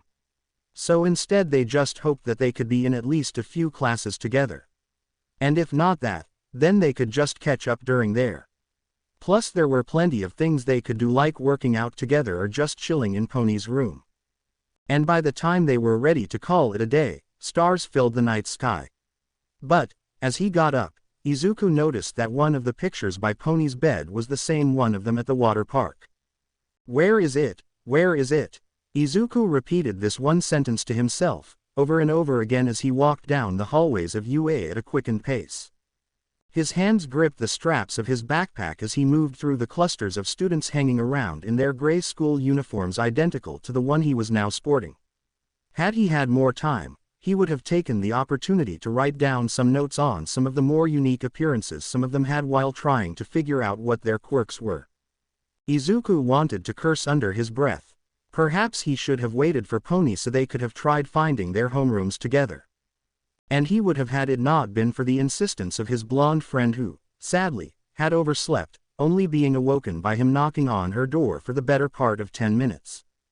Not wanting them both to be late for their first day of class, to which she would have been the cause of, Pony had insisted multiple times by shouting through the closed door for Izuku to head on out without her. Now, he wished he had been as stubborn as her, because maybe if they had put their heads together they could have found the classroom. That or they both could have been late together at the very least. Izuku's eyes widened when he finally found the massive doors for the first-year homerooms. After taking a breath to calm himself, Izuku reached for the door handle only to pause as a loud commotion within could now be heard. Blinking a bit, Izuku leaned forward a bit so as to make out what was going on, as he really didn't want to get into any drama on his first day. Judging by the sounds he could make out, there were 2 of them and both of them sounded male. Most likely his classmates given the tones they were using. One was demanding that someone get his feet off something. A chair. No. Desk. The other student shouted out a violent remake that seemed to stir up some old memories within Izuku. Again Izuku blinked. Something about that voice, along with the threat, was somehow familiar to Izuku, but he could not quite place it. None of his classmates back in middle school had gotten into UA, and even if they had, none of them talked like that. So who could this person be? Curiosity seemed to urge Izuku forward, to open the door and see who this person was. But before he could open the door, Izuku noticed that this was room 1A. He blinked a moment before pulling out his phone and looking at the email the school had sent him. Upon seeing it, he groaned as he began moving down the hall again. That wasn't his room, he needed 1B. Whoever that voice belonged to wasn't important enough for him to risk being late on his first day. Thankfully, Izuku didn't need to go very far, as 1B was just down the hallway. Quickly he entered the much quieter room full of students who were just in their seats. Most turned their heads to look at him, no doubt wondering if the teacher had just walked in the room. But when they saw who it was, they either gave him a curious look or just returned to staring at the board in front of them as. "Hey, I know you," shouted one student as he suddenly stood up. Izuku, as well as many of the people around the other student, jumped before looking at the silver-haired teen as he pointed a figure at Izuku. But it didn't feel like it was accusatory or anything like that, for the boy was smiling as he did this, showing off his sharp, pointy teeth. "You're the guy who took down the 0-pointer. Dude, I was in the same testing field as you. That was intense." Izuku suddenly became aware that many of his fellow classmates were now looking at him with renewed interest. He could feel their gazes, sizing him up to see if he was as powerful as the claims suggested. "Really?" came the voice of another student, one who looked like she had a mushroom growing on the top of her head. "Doesn't really look like the type, to be honest." "You calling me a liar?" demanded the haired teen as his hand balled into a fist, his angry glare directed towards the mushroom girl. said just looked back at him before shrugging, a tired expression on her face. Though, from what Izuku could tell from her body expression, it wasn't that she was bored with the conversation. Rather, it was as if she was just tired, like she hadn't gotten enough sleep the night prior. Anything's possible. It would be foolhardy to judge any of us on looks alone, said another student, whose appearance gave Izuku the image of a beast man. His classmate's uniform was well kept and neat, as was the brown fur that covered nearly all of his exposed skin save for his face. He also had on thick, rectangular glasses with black rims. That, along with his expression, gave him a more scholarly look to him despite the large canines protruding from his jaw. "That's what I'm talking about," shouted the silver-haired teen as he pointed at the beast teen. The silver-haired student then moved towards Izuku, who had remained rooted in place, before extending his hand. "The name's Tetsu Tetsu Tetsu Tetsu." Izuku blinked for a moment before smiling, reaching out with his own hand to shake Tetsu Tetsu's. "Pleased to meet you. My name is Izuku Midoriya." "Midoriya? Huh," replied Tetsu Tetsu as they shook. "Not a bad grip you got there. Despite how you look, I can tell you're pretty strong without your quirk." "Thanks, but I doubt it's anything too special," replied Izuku as he let go of the other's hand. "I mean, yeah, I've been working out for years, but my focus has been more into technique." "Hey, don't go selling yourself too short there," shouted Tetsu Tetsu with a savage grin. "I can tell you'd put up a pretty good fight. Hopefully we can." Tetsu Tetsu was suddenly cut off as the door opened loudly before a panting figure appeared in the doorway. "I made it," panted Pony, head down and slightly bent over. "Pony," said Izuku, eyes wide as he couldn't believe what he was seeing was really real. Upon hearing her name, Pony's head rose with a start. Her own eyes went wide as well, those blue orbs staring right into Izuku's green ones. Everything else seemed to fall by the wayside as, slowly, large smiles appeared on the faces of the two teens as they realized what this meant. Then, in a flash, the two shot towards the other in a move that took everyone else aback. When Izuku and Pony were close enough, their hands went straight to the other's hips to hold the other as close as possible. Not even a second later the two began to jump into the air in perfect synergy, their hair bouncing all over the place as they did. "We're in the same class. We got in and we're in the same class." The two began to shout as they continued to jump up and down, Izuku speaking in Japanese while Pony spoke in English. Their jubilation captured the attention of the rest of the class, finding it hard to look away from the two smiling teens. While none of them knew what their relationship was, ranging from family members to friends and even lovers, all would agree that the scene before them was sort of precious. That these two just seemed to wear their hearts on their sleeves in this adorable moment. Both Izuku and Pony continued their little dance of joy even as the door opened again, revealing a much larger man dressed in a hero costume. The man's attire was mostly red with silver-covered boots that went to his knees, a silver belt, and silver arm gauntlets, which one of them had a tube connecting it to his back. The man's skin was tanned, showing that he spent most of his time out in the open with white spiky hair that was cut short. An orange visor covered his eyes, but it was transparent enough to know who he was looking at. And right now, his gaze was focused on the jumping duo. "Well," began the man, briefly coughing into a fist to catch their attention. "I'm glad to see you're excited to be here. However, class is now starting, so take your seats." Though his tone was gruff, the slight smile he gave them was of the friendly sort. Grateful that they weren't going to be reprimanded for acting so childishly, Izuku and Pony gave a sorry, before heading to the only open seats left. As for the man, he moved further into the classroom, only stopping once he was behind the desk. "My name is Sekijiro-kan and I shall be your homeroom teacher for the next 3 years here at UA. Let me begin by offering all of you a well-earned congratulations. I have gone over all the footage we have on everyone here who took the entrance exam, as well as overseeing those who got in via special recommendation. From what I have seen, there is no mistake in my mind that all of you belong here.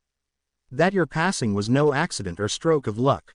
Through your hard work and actions, you have proven to the staff that you have what it takes to become the next generation of heroes. All of you should be proud of that." Izuku felt himself grinning at Khan's words. Looking around, he saw that others were sitting up straight as they took in their teacher's words with pride on their faces. "Now your real journey begins," continued Khan, his face becoming far more serious as he looked around the classroom. "Because getting into the UA was the easy part. All of that hard work that you used to get into this school will need to be taken to the next level, plus ultra style. More so in the hero course than anywhere else. Within this class, it will be the duty of every single one of your teachers to take you to your breaking point over and over again. Every barrier, every limitation you thought you had when you first walked through those gates will be challenged and hopefully shattered so that, when you leave, you will be a better version of the person you were when you came in. We will challenge you like nothing you could have imagined before, demanding you give us your all and then some." As Khan spoke, his voice began to rise with passion that was felt within Izuku. He could feel his hands gripping the desk, holding onto it as if he would be sent flying backwards by his own excitement. Out of the corner of his eye, he could see that the others were filling it out too. Some had huge smiles on their faces, leaning forward in their desks as they took in every word this man spoke. Others did their best to remain composed, but Izuku could see it. It was in their eyes, that fire of passion that they all shared.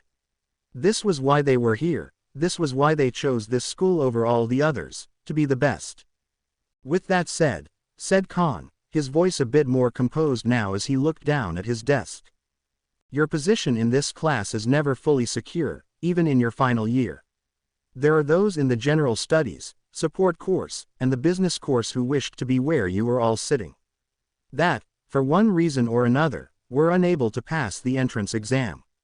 And during events like the UA Sports Festival, they will get their second chance to shine, to show not only us but the entire world that they belong right here in this class. That one of you should be removed." Khan paused for a moment as he crossed his arms over his chest, his eyes surveying the class as they took in the meaning of his words. For his part, Izuku found himself somewhat conflicted. A part of him trembled at the notion that, after all the work he had put into his training over all these years, someone else might come out of nowhere and take his spot. What would happen to him then? Would he be kicked out or placed in something like general studies? But the other part of him, especially after giving it a moment of thought, caused him to raise his head as a look of determination appeared on his face. UA was training them to be the best pro heroes out there, and this was all part of it.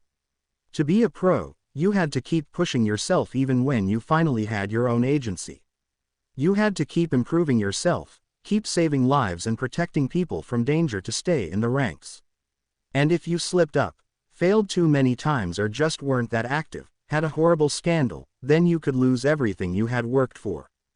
Glancing around, Izuku saw that the rest of his classmates were slowly coming to the same realization as they too grew determined looks on their faces. All of them understood that this was the first lesson they would be receiving here to prepare them for their futures. And, when Izuku looked at Khan, he saw that the pro hero had a slight smile on his face. Eventually, a girl with orange hair tied in a side ponytail raised her hand. "Ah, sensei, if something like that does happen, how will you choose who leaves? Will you be kicking out the student with the lowest grades or the weakest quirk?" she asked, breaking the silence. "Well now," began Khan as he scratched the back of his head. "That's a bit of a tricky question as it will depend on the class. I will tell you this. I consider it a personal failure to boot any of my students. It's my job as your teacher to prepare you, to make sure you have all the tools you need to succeed. As long as I see that you are giving it your all, putting in the time and seeking help when you need it, you'll be fine. But there are times when you need to accept your failures and shortcomings. There is only so much that I can do and the rest is up to you. If you are giving it your all, studying as hard as you can, working with every fiber of your being, and still not making any headway, well, we'll have a talk. A serious one to discuss if you really are fit for this profession. It's not something any of you may want to hear, but we need to be realistic. And I promise that if there are no other options left for you here, then I will do everything in my power to get you into the field where you will better flourish. However," continued Khan, his eyes narrowing as his face hardened, "if I find out any of you have been caught cheating, bullying the other students from different courses, or not even putting in the bare minimum of effort, then I won't wait till I find another student to take your place. Is that understood? Yes, Kan-sensei, said the entire class as one. Kan nodded, his face softening. Good. Now, we have some time before we need to head down for orientation. So how about we take this time to get to know one another? He then paused, looking at Izuku and pointing at him. Since you got the highest score in the entrance exam, in this class, how about we start with you? Tell us your name and your quirk. Feeling the eyes of the class on him once more, Izuku stood. Ah, why yes. Hi, my name is Izuku Midoriya, and my quirk is called Bone of My Sword. Come on, Izuku, cried Pony as the two walked away from the dorm building towards the school.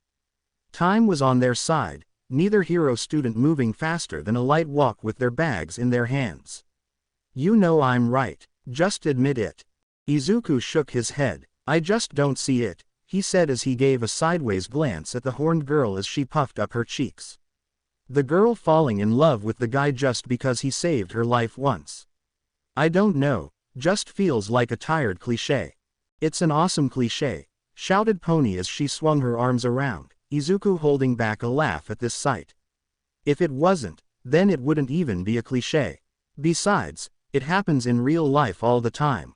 How many love letters does All Might and Stars and Stripes get from the people they save? I don't think that's the same thing as in the animes you love, said Izuku, giving Pony a small smile before letting out a sigh. I mean, you are right that there are people out there who do that, which is why All Might's home address is unlisted. The number of stalkers he's gotten over the years is just insane. I heard that a few people even put themselves in harm's way just to see them again. Izuku then shook his head. Maybe that's why I just don't buy the romance in that anime. Pony just let out a sigh as they approached the entrance of the school, ready to begin their second day here at UA. And after the first day, both of them were pumped and ready to go. After the class had introduced themselves, Izuku quickly taking notes about everyone's quirks as they did so, they all headed down to the entrance ceremony. Nearly all of the new students looked excited to be there, with some, like Pony, having stars in their eyes as they listened to several of the staff members giving speeches.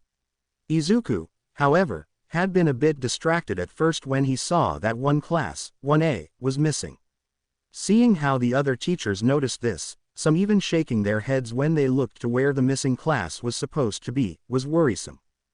That is until the star of the show arrived on stage, All Might. Just seeing him in person was almost enough for Izuku's quirk to go off. Almost. His speech was simple and full of some one-liners, but no one really minded it. It was just great to listen to the legend, knowing that in the coming days he would be teaching the hero course. After that, syllabuses and class schedules were handed out before dismissing the students for the day. While many of their class left the campus grounds, the two instead got a meal in the mess hall where Izuku went full fanboy when he saw that it was the hero lunch rush serving them. From there, the pair just took a stroll around the campus, enjoying the perfect weather as they talked. Most of it being their hopes for the year, how the heroes would be teaching their classes, and what heroics with All Might would be like. That last subject seemed to take up the majority of their conversation, the two seeming to try and one-up the other with imaginary scenarios. Would they be fighting villains on a boat with the weather turning sour, rocking it back and forth, or would they be in the middle of a city on fire trying to save as many people as possible while fending off hidden foes? Both laughed as they spoke, knowing full well that such things were too advanced for first-year students. Even here at the top hero school that was known to push their students, all of that seemed a little excessive. But, then again, the school did unleash that zero-pointer on them. Then when it got late, the two returned to their rooms to get out of their uniforms before meeting up in Pony's room. Now with both of them wearing shorts and plain t-shirts, Pony's shirt showing off a part of her stomach like usual, the two of them laid comfortably on Pony's bed, ready to spend the rest of their free time watching various animes from the American Girls collection. What made it more comfortable for Izuku was that, since her bed was a bit on the small side, the two of them had to get close. So much so that their legs touched, feeling her smooth leg against his own, while he could feel her beep slightly pressed against his own chest. And, Maybe it was his imagination, but there were times when he thought he could feel her hand tracing his muscles. Back in the present, Pony puffed her cheeks slightly as they neared their classroom. Okay then, what kind of romance would you believe in? Izuku felt his cheeks burning slightly before looking away. Well, I guess, if I had to pick, I really enjoyed the romance in Toradora. That caused Pony's eyes to widen before the horned girl rushed in front of Izuku, spinning on her hooves so that she was looking right into his eyes. Really? She asked while walking backwards. I never took you for the type to like a girl like Taiga. I would have thought you would have shipped Ryuji with Minori. Izuku just shrugged. That's just how I prefer the romance. I mean, sure, their first meeting got off to a rough start and Taiga breaking into Ryuji's home was a little over the top. But, all the same, I like how they got closer the more time they spent together. Getting to know the other as well as their crushes made the whole thing feel more real, I guess. Besides, Minori's randomness began to get a little annoying after a while. That's true, said Pony with a smile. At first, her smile was warm and soft only to turn more devious as she placed a hand on Izuku's chest, stopping the green-haired boy in his tracks. So, if that's the sort of romance that you like, then have you seen Kawaikariba Hentai Demo Suki ni net Kurmasu ka?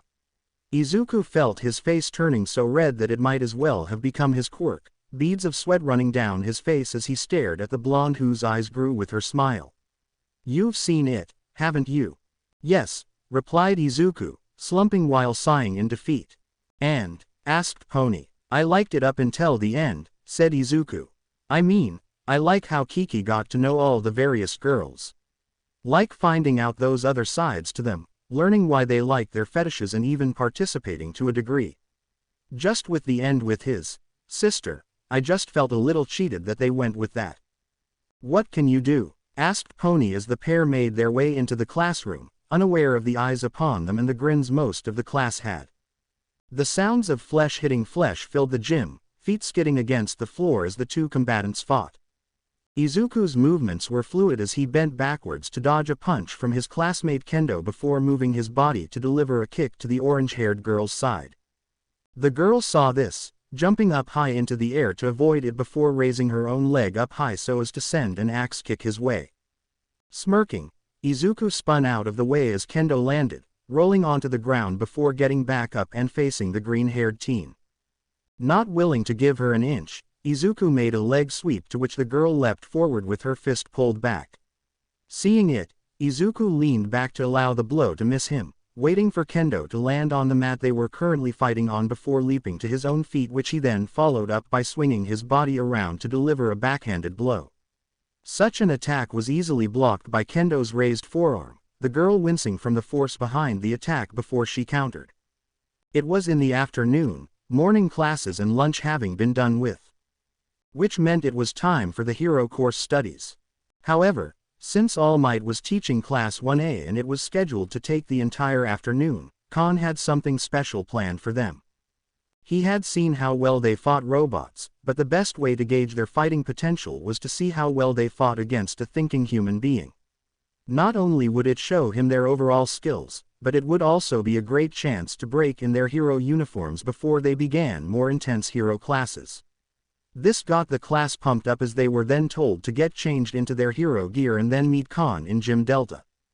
It took the class a half an hour to get changed and make their way towards one of the smaller gyms. The floor of this gym was heavily padded, with dozens of small circles painted onto the mat while an even larger circle was placed in the middle. It was within this middle circle that the students found Khan standing, the man wasting no time in explaining how today's lesson would work. 2 students would fight in 2 different matches, the first being without quirks while the second they would be allowed to use them. Each match would last for 10 minutes with the exception being if Khan, who would be acting as the referee, felt one of the 2 could not continue. As for the rest of the students, they were to sit and watch their classmates with no warning who would be next. Izuku, dressed in his hero costume, was the first one to be called. His hero costume looked like a Shaolin monk kung fu-styled outfit that lacked any sleeves. The top of his costume was green, the full length of it going down to his knees, with white trimming that went across his chest. A white sash was tied around his waist and his pants were white as well. His footwear, red shoes with special insoles, clashed a bit with the aesthetic, yet Izuku needed to be as practical with his attire as possible. And it seemed his opponent felt the same way. Dressed in a knee-length teal-colored kippah and a black, double-beeped black corset, Kendo looked very much the martial artist. Now, here they were. How much time had passed since Khan had called the match to start? No one, not the two in the ring nor the students watching them, had any idea at this moment, for time had lost all meaning to them. Sweat was beginning to roll down the faces of Izuku and Kendo, their breathing beginning to get heavy, yet neither fighter seemed to mind as they continued to fight each other within the circle they were currently in. They moved in tandem, circling each other as they exchanged blow after blow with excited smiles on their faces. The world around them no longer seemed to exist as the two were caught up in this bout, finding the other to be at the same level of experience. Then, just as Izuku was about to launch a double kick, Khan called out, "Time." Upon hearing this, Izuku managed to divert his blow at the last moment, missing Kendo. Very good," said Khan, giving the teens a fanged smile along with a nod. Both Izuku and Kendo stood there for a moment panting, the green-haired boy's eyes looking over at his classmates. Most of them were staring at them, gawking as they seemed to be still taking in the skills the two had just shown them. More than one had an expression that nearly screamed, "I'm glad I didn't have to fight either of them." But one, Izuku noticed, was smiling as she leaned forward from where she was seated. "Way to go, Izuku," shouted Pony in English, pumping her fist into the air while her blue eyes seemed to sparkle. "You're doing great." Izuku's heart leapt a little in his chest, not noticing the look Kendo and a few others were giving him. "Now it is time for the second round," said Khan as he crossed his arms as he spoke. Yet his smile faded as he glanced over to the rest of the class, Izuku following his gaze to see that more than a few students looked ready to object. Then, the teacher turned to look at the pair within the ring. "Unless you two are too tired and need a break, I can keep going," said Kendo as she intertwined her fingers, pushing them forward.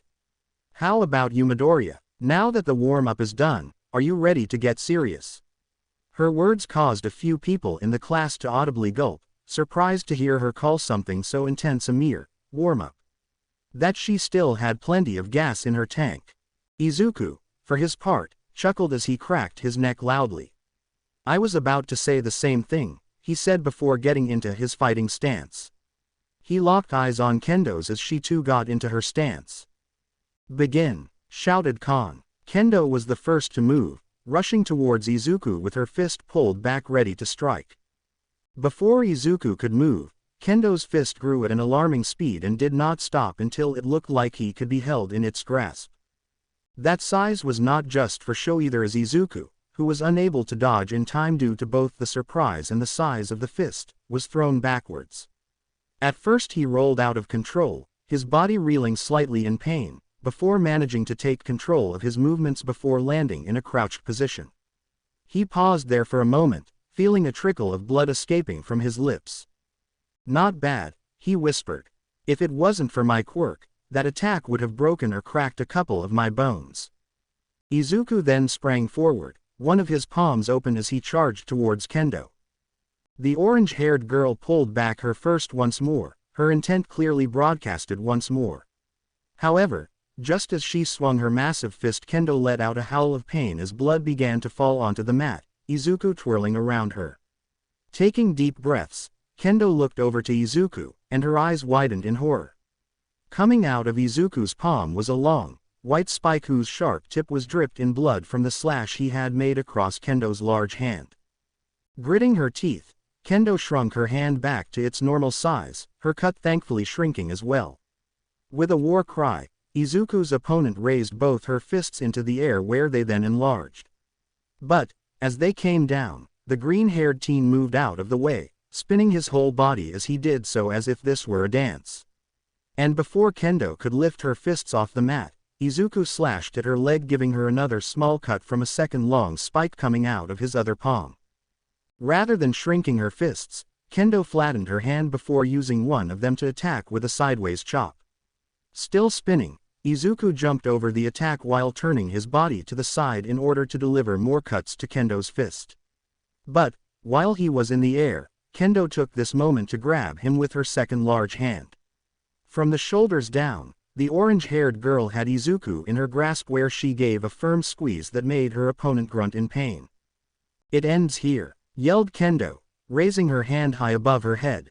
Izuku's eyes widened, surprised that she could lift him with such ease, followed by a swift realization on what the girl planned to do. Thinking fast, Izuku pressed his arms against the massive fingers just as he saw that mat coming closer at a frightening speed. Thankfully, just before impact, dozens of white, thorn-like protrusions exited his skin, digging into Kendo's flesh. The orange-haired girl let out a cry of pain, her grip loosening so as to allow Izuku to escape and land on the mat. "That was close, for both of us," thought Izuku as he looked at Kendo. Blood dripped from her hand as it quickly became smaller, the large gashes and cuts thankfully shrinking with it. If my arms weren't out, I would have had to use those spikes inside her grasp. Even if the wounds shrink, the damage to her hand might have been more severe. "Time for a change of tactics," said Izuku to himself, the spikes in his palms retracting while the thorns on his arms vanished into his skin as well. Once they were gone, 4 new white objects shot out from each of his arms. They all came out just above his elbows, moving up a bit before curving back down so they ended at his fist. Once they were done, Izuku went on the attack. He spun around to gain some momentum once he was close enough to Kendo, slamming one of the white masses against her side. Spit launched out of her mouth, the wind temporarily taken out of her lungs thanks to the attack. But only for a moment as her fist shrunk again as she moved them right between the space between her and Izuku.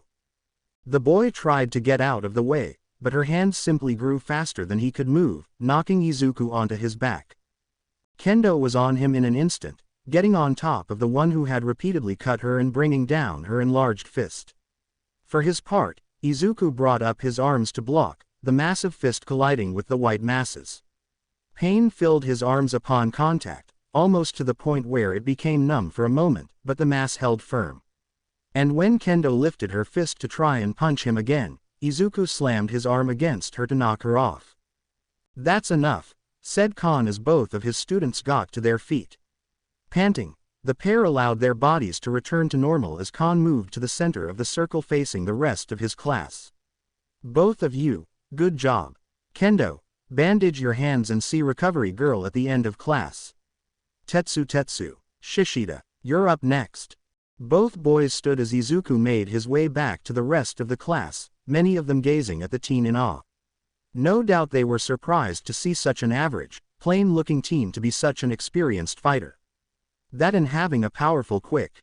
Well, everyone but Ponyhu was just beaming at him as she bounced in her spot with stars in her eyes. "That was amazing, Izuku," she declared as Izuku sat down beside her, wincing a little as he did so. "Even more so than the last time I saw you fight at the dojo." Izuku just smiled as he watched Pony making a few jabbing motions in the air, taking full note of her costume for the first time since they started class, and trying his best not to blush. It resembled a jockey uniform, mostly colored orange and skin-tight, showing off all her curves. Looking at it, his eyes were drawn to the black belts around her collarbone, biceps, hips, and boots that had stirrups on either side.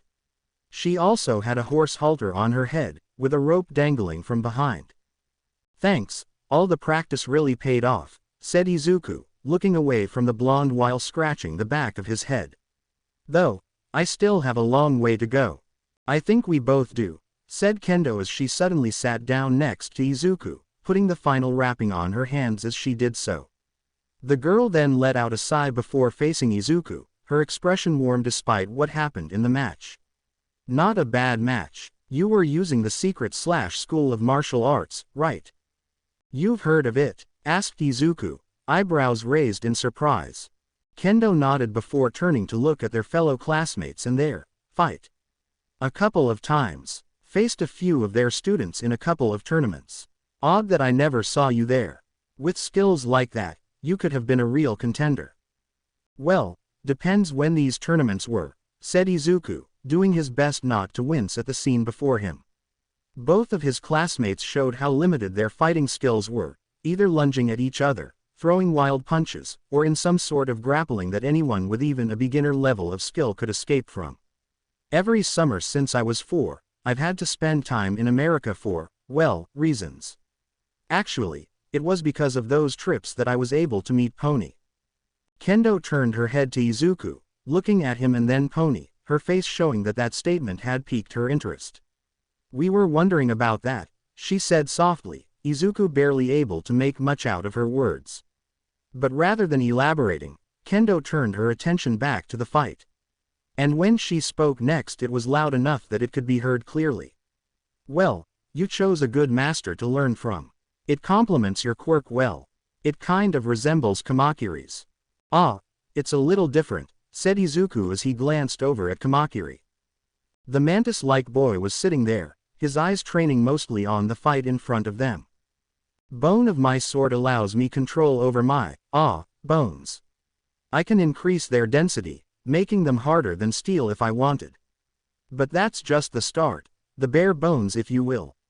With all my training, I can reshape any bone I want before pulling it out and then instantly regrowing it.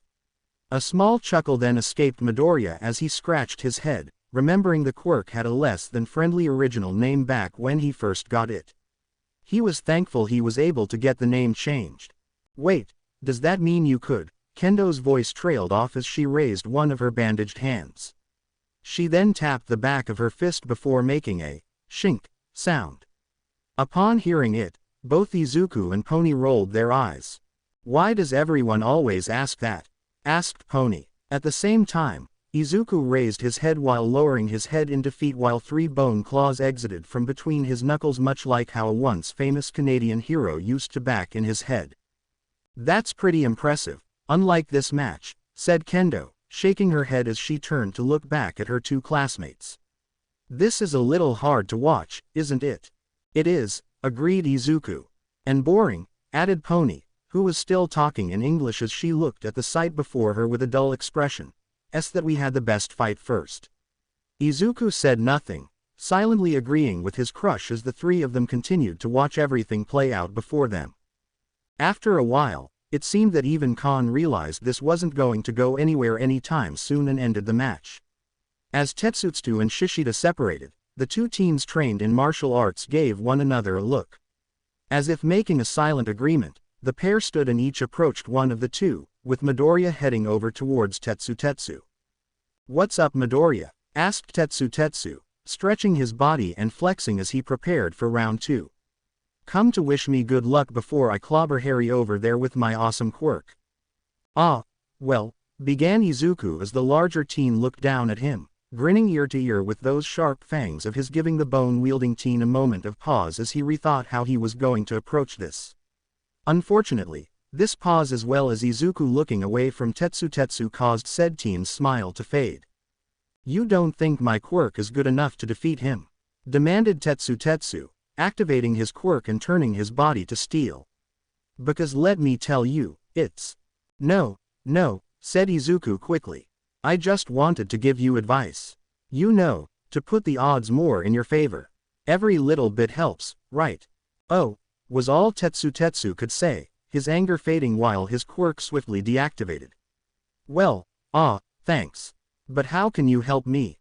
Well, when I watched your fight, I noticed that your stance was off, said Izuku quickly. The green-haired teen then spread his legs further apart, gesturing Tetsu to do the same. See, if you want to get the max power out of lunging attacks, you need to spread your legs apart like this. It'll help launch you forward with more force while also making it easier to brace yourself if your opponent attacks you first. Can you feel the difference? Yeah, a little, admitted Tetsu, moving around a little as he remained in the position. Wow, thanks for the help man. Sadly, as much as Izuku wanted to give more help, Khan then signaled for the match to begin as well as telling Midoriya and Kendo to return to their seats. Once the match started, there was a significant improvement in the fighting between the hardening student and the beast man. It was nothing jaw-dropping or anything that would bring them to a higher level of fighting prowess, but it did allow their attacks to give more of an impact. This continued for pretty much the rest of the lesson. Izuku and Kendo would watch their fellow classmates fight, gauging their skills before deciding what was the best quick advice they could give before their second. There were, of course, a few who didn't need it. Kaibara seemed to be a pretty aggressive fighter who had his own style, as did Kamakiri and Rin. But, overall, most people the pair talked to welcome the feedback. All the while, Kon watched with an approving smile. Then, when the last match was over, the blood-themed hero stood before the class with his arms crossed. "All right," he said in his gruff voice. "Can anyone tell me the purpose of this exercise? Why I had you fight the first round without quirks and the second with?" For a moment, nobody said anything until Pony raised her hand. "Yes, Tsunotori. Well, it's because," began Pony, speaking quickly in English only to stop when Izuku nudged her. It took a moment of her looking at him in confusion before she realized her blunder, taking a deep breath before speaking again. "It's because we can't just rely on our quirks to solve all our villain problems. We need to know how to fight them as well." Kon smiled, showing off his fangs as he did so. "That's absolutely correct," he said as he gave Pony a nod before turning to address the rest of the class. "There's a saying out there that I'm sure you've all heard: you can't be a one-trick pony. Well, that is even more important in this line of work. We deal with villains and natural disasters every day, most of them on the fly without understanding or getting an intel on the villain's quirks. If your quick is powerful enough, you can power through just about any untrained opponent. But, what would happen if you went up against someone who has the perfect counter to your quirk? For example, Shiozaki, what would happen if you went up against someone with a fire quirk or an acid quirk? Would you pointlessly try to use your quirk, hoping you would get lucky? Or would you run away from the fight, forcing the civilians to fend for themselves?" "No, I wouldn't, I don't," stammered Shiozaki, a girl with hair that was made of thick, thorny vines running down her back. All eyes were on her at this moment, seeing the confusion and fear she held. Not surprising given how powerful her quirk was. Her fight against the welder Awase had been over in an instant once she had been able to use her quirk, digging her vines into the ground before they erupted out and entangled the black-haired teen. She had left the ring with an air of confidence, but now that she was in the spot like this, forced to consider matchups that didn't favor her, she looked more than a little taken aback by their teacher's words. "Or, let's say you were put in a position where using your quirks would cause serious damage," continued Kon as he pointed at Fukidashi. "Let's say you use your comic quirk to create explosions while being underground. You could cause the streets, sidewalks, or whatever was above you to collapse, resulting in civilians getting hurt at best or crushed to death at worst. Not to mention what would happen to you. And let's not get into what would happen if there were pipes down there containing flammable gases and the like." Fukidashi's word balloon head made a gulping noise. "As such, knowing how to fight without your quirks places you a step above the rest," said Kon. "And when you have a fighting style that best complements your quirk, well, that's what we like to call going plus ultra. Which was why I had Kendo and Midoriya facing off in the first round. I wanted all of you to get an idea of what you should all be striving for." Another smile then appeared on his face. "And, while I never exactly planned on it, seeing them fight helped all of you to trust them when they offered advice. Well done you two." As Izuku and Kendo blushed, Kon cleared his throat. "Okay, since we won't have time tomorrow, we'll be using the remainder of the class to decide our class representatives. Do we have any volunteers?" "That's obvious," yelled Awase. "It's got to be the class's big brother and sister." "Big brother and sister," echoed Kendo as she looked at Awase as the rest of the class began to voice their agreement. "And who are?" Before she could finish the sentence, both Izuku and Kendo felt hands being pressed against their shoulders, pushing them forward to the front of the class where they were then spun around to face them. "Wait, you don't mean," yelled Izuku, instantly catching on to what was going on. "How are we the class big brother and sister?" added Kendo, who looked just as shocked and confused. "Good. Looks like the class has decided," said Kon as he moved behind them, placing a hand on each of their shoulders. "Let's make this quick. How many want Midoriya to be class representative?"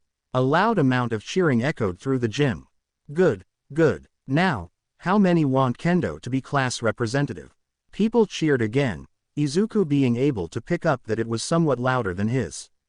Very well then. Itsuka Kendo shall be the class representative while Izuku Midoriya will be the vice representative. A low escaped Pony's lips, nearly audible as the pounding of the water from her shower filled the small room.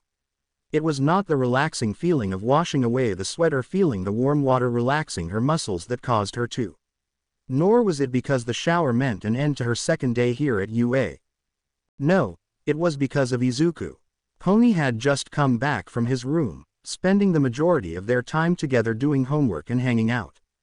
They had spent the entire evening sitting next to each other, their shoulders touching, arms occasionally gliding over the other when they both went to reach for the same thing. Sometimes, it hadn't been an accident as Pony had reached for the same thing when she noticed him doing it. Also that she could feel his skin against hers, just like that day on the beach. Just like when they had been on her bed, watching animes together.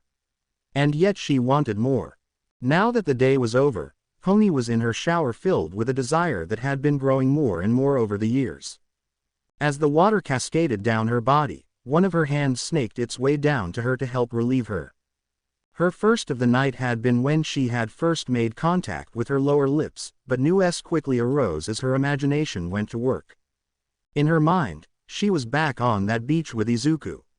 Both had just come out of the water in a more secluded section of the beach, the water still damp and clinging to their bodies. Her back was pressed against his firm chest, his arms snaked around her body and it was his hand that was playing with her. That detail brought forth a new level of wetness, her hips nearly bucking forward at the thought of those hands which were so skilled with blades could be skilled at pleasuring her. Izuku, she said, tilting her head up as far as her horns would allow against the shower wall.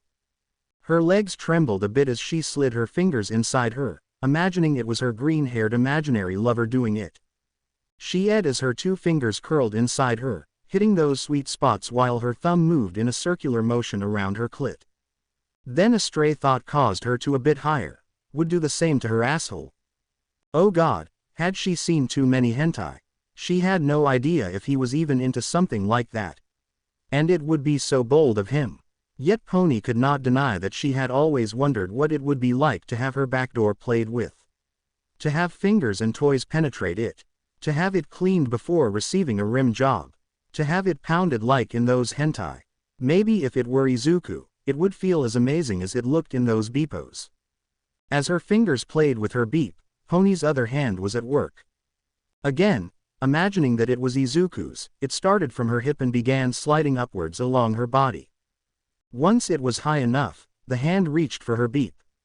Pony knew she wasn't the most well-endowed in her class, smaller than Tokage and Kendo's beeps. But that didn't mean she wasn't ashamed of them either. Firm, perky beeps that could fill the palms of her hand and then some. They fitted her figure nicely in her opinion as well as many of her classmates back in America. She just hoped that Izuku would like them as well. Licking her lips, Pony began to grope herself. She leaned harder against the shower wall, breath coming out in pants as she thought of Izuku's hands doing this to her. Imagined that they were the ones squeezing her flesh while whispering how good it felt into her ear. Imagined that it was his fingers tracing and flicking her now rock-hard nipples. That he was whispering to her that he didn't care if they got caught, nor did he want to pause just so they could get a room. He had waited long enough, twisting her nipple hard as he told her that. She had waited long enough. They were going to. A cry rang out as Pony came, hard. Her juices seemed to explode from between her legs, landing on the floor before being swept down the drain. Her legs shook slightly, pressing herself even harder against the shower wall to keep herself standing as she panted. Izuku, she said, a small smile appearing on her lips. This s, cried Tetsu as he slammed his tray of food next to Izuku. Sitting around them were Awase, Kraro, and Shishida, all of them jumping slightly by the sudden noise. Yet, none of them chastised him. All of them knew what he was talking about. Today, on their third day here at UA was supposed to be their first hero lesson with the living legend himself, All Might. So many hours wondering what he would teach them, what he would show them. This had only been amplified when they had heard rumors that All Might had started 1A on 2 vs 2 battle trails with indoor combat in one of the false cities that was on campus. But that excitement turned into outrage when they got the news. All Might wasn't on campus today. He had cancelled. Damn it, how come All Might teaches those guys in Class 1A, but not us? What makes them so special? Demanded Tetsu as he violently gripped his fork before stabbing it into his meal. It does feel like we have been slighted, said Shishida with a nod, eating his food more slowly. He was on the schedule. I'm sure he would have been here if he could, said Izuku, quickly coming to his idol's defense. I mean, this morning he stopped 4 villain attacks before I finished breakfast. So maybe something else came up.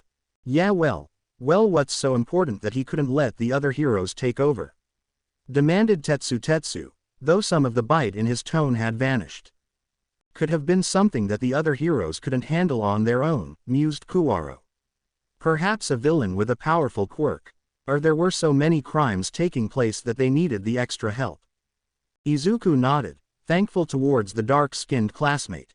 People's lives are worth him skipping one lesson. I'm sure that tonight we'll hear all about it on the news.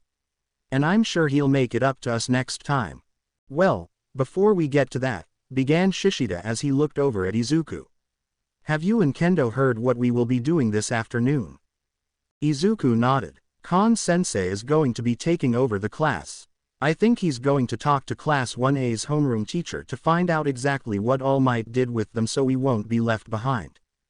Shishida let out a sigh before nodding. Well, at least that's something. Still, said Tetsu, a frown on his face as he looked down at his food, it won't be the same. At that, none of the others could say anything as they sat there in a silent agreement. Meanwhile, as Pony was walking away from lunch rush with her meal in her hands, she found one of her elbows locked with another's.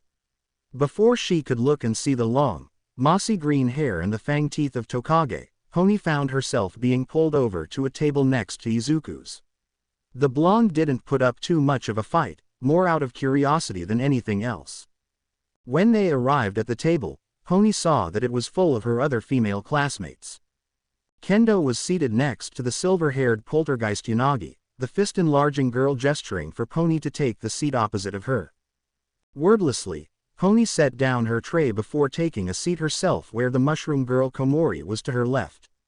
On the opposite side of the table was the raven-haired Kodai who sat there, her head resting on a single fist as she kept her neutral gaze upon Pony while Tokage jumped into the seat next to her.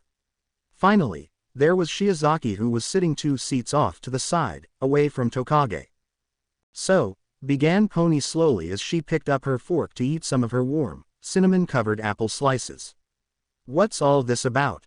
Well, began Tokage, drawing out the word in a sing-song-like manner as her grin grew.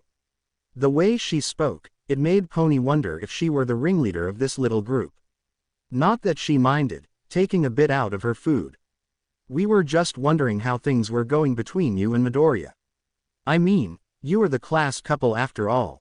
Pony's eyes went wide as she suddenly spat out her food, thousands of tiny bits of apple and gunk flying right into the body splitter's face as well as Kodai's. Kodai, who had the quirk that allowed her to enlarge or shrink things, looked annoyed as she wiped her face away. As for the rest, they watched as Pony gagged and struggled to breathe, eventually grabbing her glass of apple cider before downing half of it. What? Pony half shouted, almost slamming her glass on the table while her cheeks burned bright red. Me and Izuku, he and I, well that's just, I mean, we're not. Oh, said Komori, her face down allowing the bangs of her hair to shield her eyes from the group. I guess that means you two aren't together. Still blushing, Pony scratched the side of her face. Ah.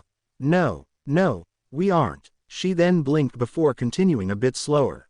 I mean, we're together but not in any special way. Just, friends. What made all of you think that anyways? I don't know, said Tokage in her sing-song voice again as she picked up a dino-shaped chicken nugget before biting off its head. Maybe it's because of that little dance the two of you gave the class on day 1. Or perhaps it's because you two are always coming in together, talking about whatever. That and you two are nearly joined at the hip. The way you two look at each other. And let's not forget the fact that, according to Kendo, you two have spent a lot of time together over the years. Pony turned to look at Kendo who, at least, gave her an apologetic look. Sorry, but neither of you told me to keep it a secret.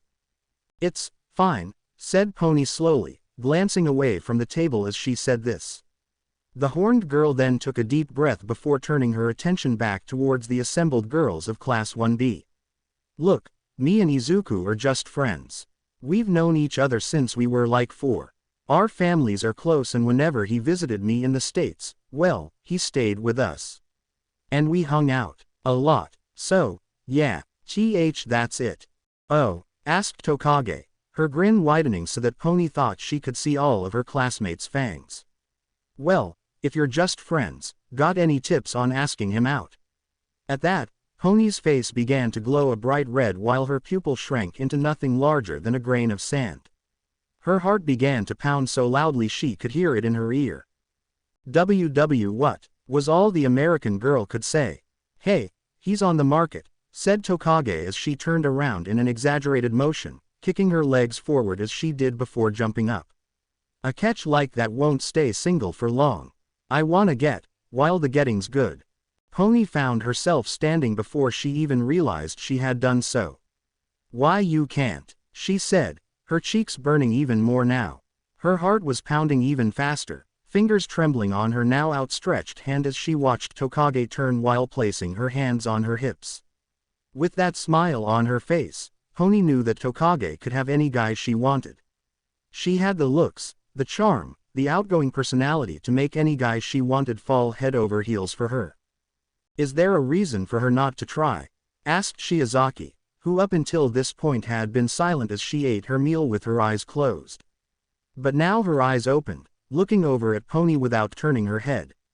You said that you have not professed any feelings towards Midoriya.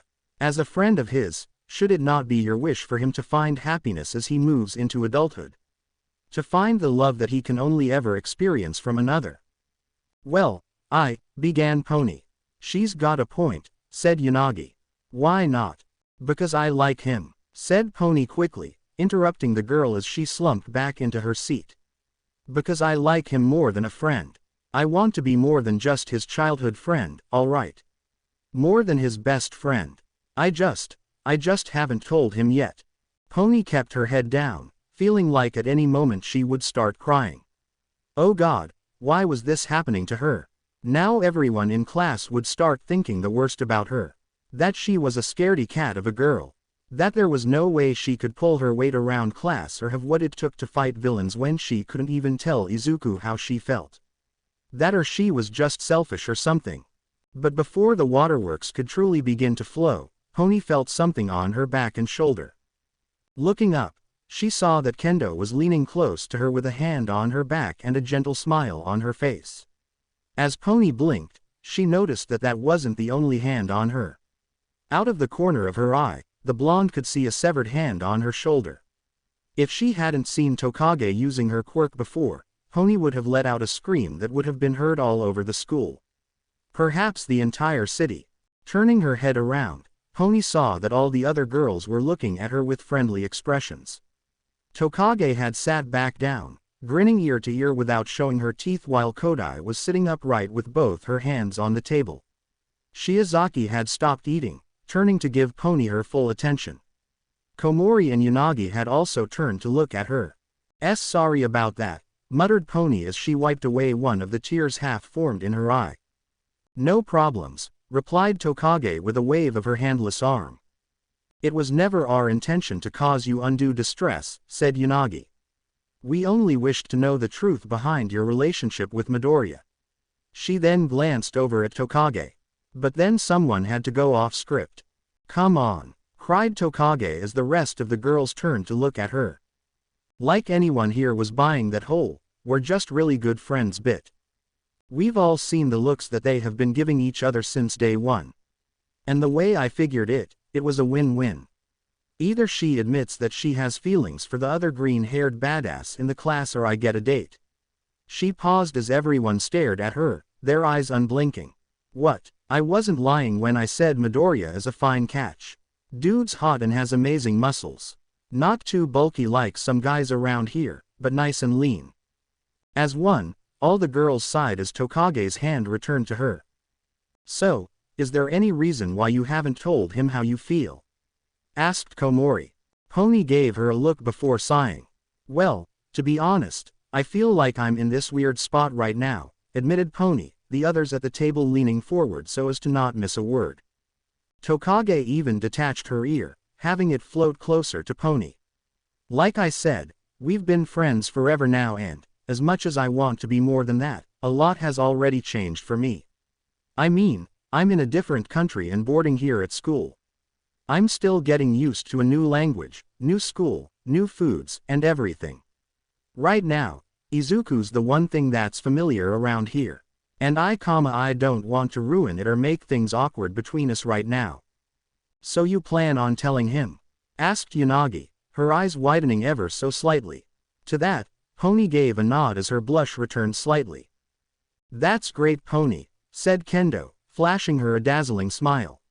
And don't worry about us. We promise that none of us will make a move on Izuku until you're ready to talk to him. We'll even be there to help you when the time comes. After all, you two are already the class couple, added Kodai with a small smile. But, please do not take this time for granted, said Shiozaki in a stern tone. As beings who have been granted God's greatest gift to mankind, free will, we can only claim control over our own actions. The rest of the school, however, has made no such vow nor shall they care if they trample over your heart. The vine-haired girl then lowered her head. You should also remember what path we have chosen. While it is a virtuous path, it is also one that holds many hurdles and dangers. Time may not be in abundance. Before Pony could say anything, a loud commotion rocked the lunchroom, causing them all to suddenly stand. Well, look who we have here. Why, if it isn't the vastly inferior members of Class 1B. Izuku, who was in mid-bite of his food, turned his eyes to look at who was speaking. It was a boy around their own age, his blonde hair slightly unkempt as he looked down at the table with a look of utter superiority. I heard that All Might bailed on you, continued the teen, his tone smug as all hell. Such a shame, such a shame, but, then again, you really can't blame him. Clearly, he sees that we of Class 1A are the superior class with the superior quirks. The rest of you are nothing more than side characters to get shoved to the side. As the boy smiled, placing a hand on their table and leaning onto it, Izuku glanced around at his classmates. Most of them had their heads down, hands gripped into tight fists as they fought hard to ignore the blonde speaking. Well, most of them were. You want to repeat that? Demanded Tetsu as he stood, eyes filled with rage as he looked at the blonde with hate. Oh, is there a problem with your ears? Laughed the blonde as his eyes slightly narrowed. Tetsu. I said we are the superior class, in every way. Our teacher, Aizawa-sensei, had us doing a test to fully demonstrate to him that we were worthy enough to be here.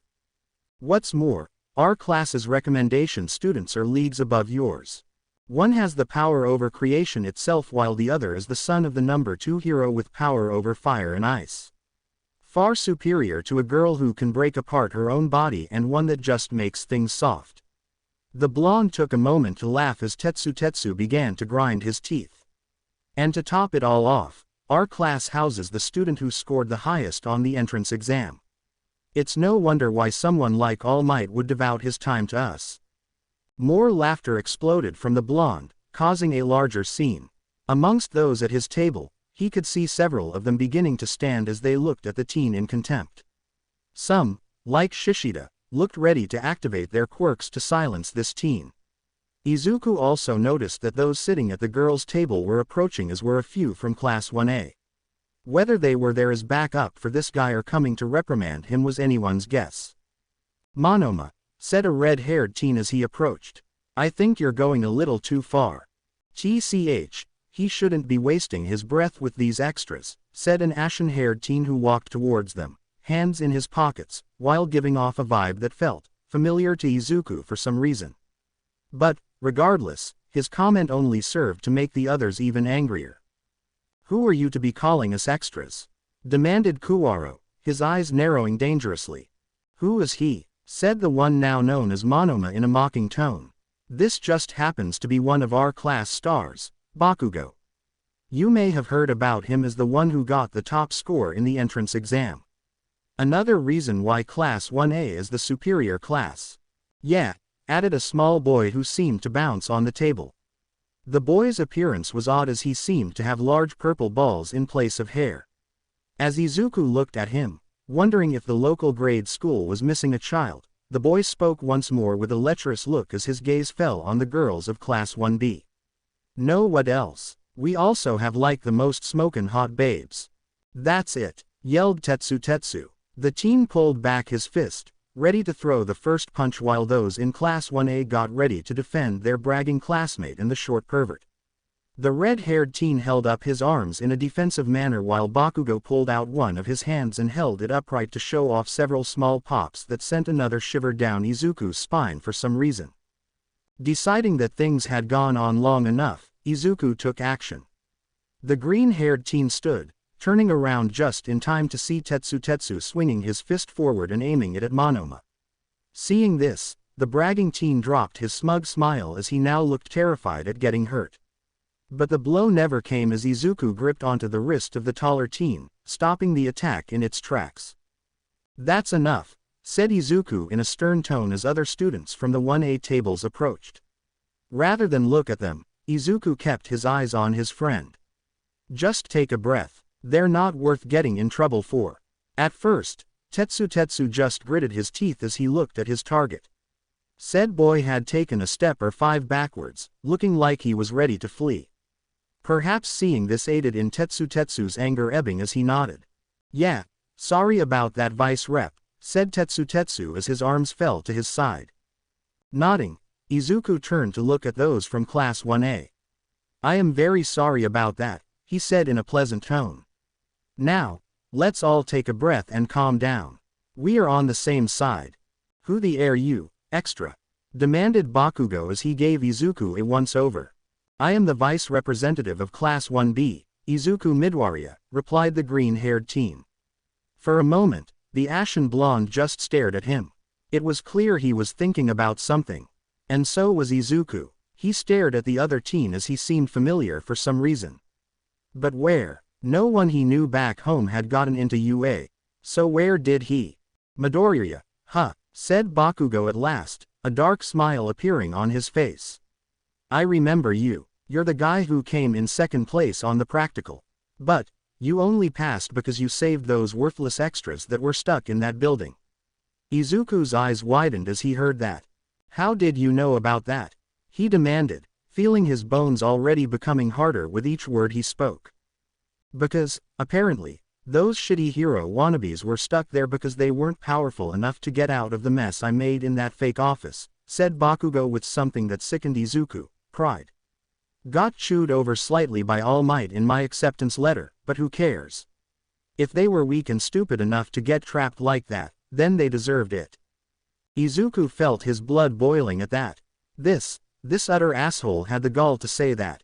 Had he not seen the footage of those people, the fear etched onto their faces as they scrambled around to try and save themselves? Had he not been haunted by the thought that if anything had gone wrong, they could have all been killed? What was this school thinking letting someone like him in and awarding him full points? For a moment, Izuku narrowed his gaze while his eyes hardened to glare at Bakugo. As the two stood there, the rest of Class 1B began to get behind Izuku save for one. Pony stepped forward and stood by his side as the two glared at the ashen blonde who gave them all a smile while pulling out both his hands. There was a look in his eyes that screamed if it was a fight they wanted, he would be more than happy to give it to them. Then, before things could get any more heated, the alarm went off. The next night found Pony laying alone in her bed, staring up at the ceiling with a somewhat blank look on her face. Dressed for bed, a top that only went down far enough to cover her cleavage and short shorts, the horned girl had a hand over her heart as she thought about the panic that had occurred. There was still so much she and the rest of her class didn't know. One moment, they were all in the locker room to get ready for a hero lesson with the topic of what 1A was doing being on everyone's minds. They had all heard from Kendo and Izuku that their rival class was going on a trip to the USJ with All Might being one of the teachers there. This had naturally gotten on several of her classmates, some of them having very loud conversations that could be heard in both locker rooms. For her part, Pony had to agree that it was unfair that All Might hadn't taught them anything. But that was as far as she and Izuku would have gone, as Izuku, who had heard about the trip from Kon, knew that these sorts of trips were planned well in advance. So, basically All Might was just trying to get back onto schedule. It just said that now they would have to listen to more of Class 1A's bragging. And if he cancelled on them again. As the students began making their way out of the locker rooms, chaos erupted. No one knew what was going on as Nezu called all the teachers to the front of the school, telling the students to go back to their homerooms until they were given permission to leave. So, Class 1B had to get back into their normal school uniforms and head back to class, where they waited for 4 hours. 4 hours of doing nothing but wondering what the heck was going on. Then, when Kon came back, they found out the truth. There had been a villain attack on the USJ. Hundreds of villains had emerged there with the intent to kill All Might as well as the other students there. And from there, Pony tuned everything else out. She didn't hear how many students got hurt, how the villains were defeated, or anything else.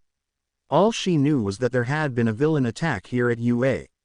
From that point until she got back to her room, Pony's body seemed to move on autopilot as she went through the motions of her everyday life.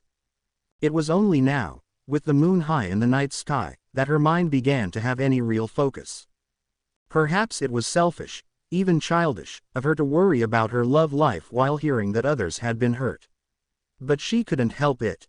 She had thought that she was safe here, at the top hero school and All Might being a teacher.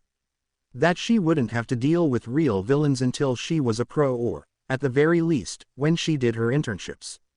She thought she had plenty of time to tell Izuku how she felt, but after hearing that from Kon, a serious look appeared in Pony's eyes as she got up off the bed and headed towards the door. Her heart pounded as she opened it and her brain told her to turn around as she exited the room. It tried hard to convince her to stop this, that she was overreacting to a one-time event. But Pony, she was done waiting. She loved Izuku and had loved him for a while now. So, she was going to tell him in the most direct manner she could. Once she was at his door, Pony knocked several times. As she waited, Pony could hear everything that was going on inside. The rustling of sheets, the heavy footsteps leading towards the door, and Izuku's muffled voice as he drew closer. "Who is?" began Izuku, rubbing the sleep from his eyes as he opened the door only to stop when he saw who it was. "Pony, is everything okay? Do you need?" Again, Izuku's sentence was cut off. Though this time it was because Pony had closed the gap between them to press her lips against his own. They stayed like that for a moment, Pony feeling the warm air coming out of his nose as his body went from rigid to loose. How long it lasted, neither of them knew. All that Pony was aware of was that when they separated there was a long strand of saliva that still connected them while they panted. They did not remain separated for long as Izuku closed the gap between them. Pony edged into another beep as their bodies seemed to move on their own. One of Izuku's hands went to caress her face while the other wrapped around her slender waist, keeping their bodies as close as possible.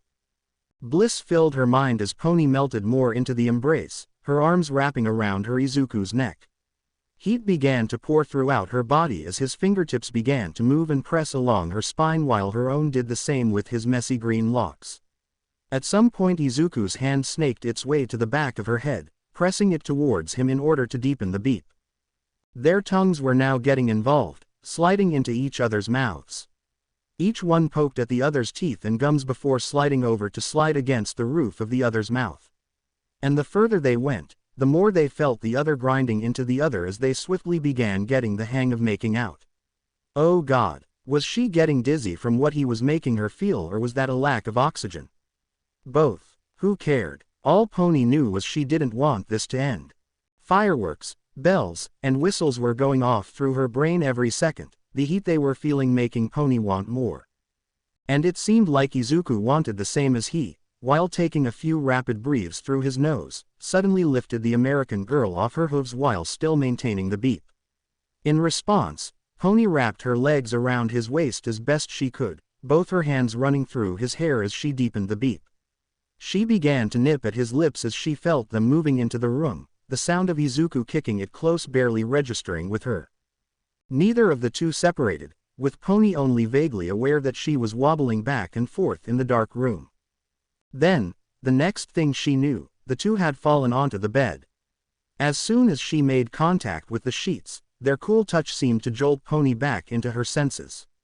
Separating from Izuku, the two began to take deep breaths as they looked into each other's eyes. She could see disbelief in those emerald orbs as they gazed back at her, as if Izuku wasn't sure if this were a dream or reality.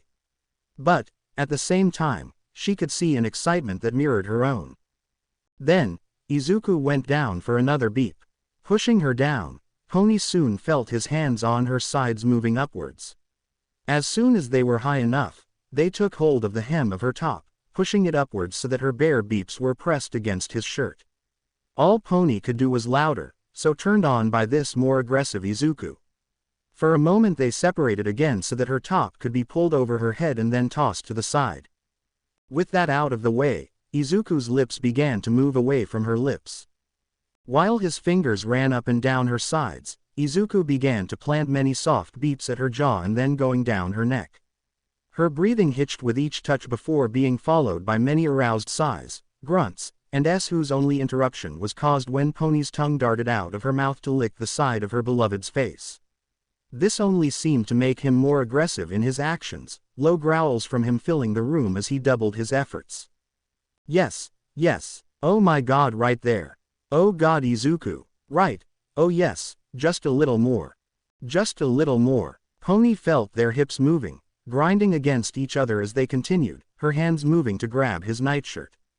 Once more they separated, their lower bodies never ceasing in their movements as she nearly ripped the shirt off of him.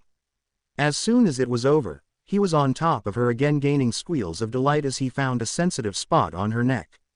The feeling caused her eyes to roll back into her skull, legs quivering and nearly melting away as he applied tea onto it. She didn't care if she had the world's biggest hickey in the morning, for she would wear it with pride. Things continued to escalate, sweat beginning to glisten off their bodies as the heat of the room began to intensify for the two topless teens. Rational thought was a distant memory as Izuku began to make his way down her neck, planting beeps and dragging his tongue against her skin. Each moment nearly made the horned girl melt into a puddle of bliss. Then, when he got to her beeps, the blonde girl let out a cry as Izuku began to lick and lick her hard nubs while his other hand went to fondle her other beep briefly.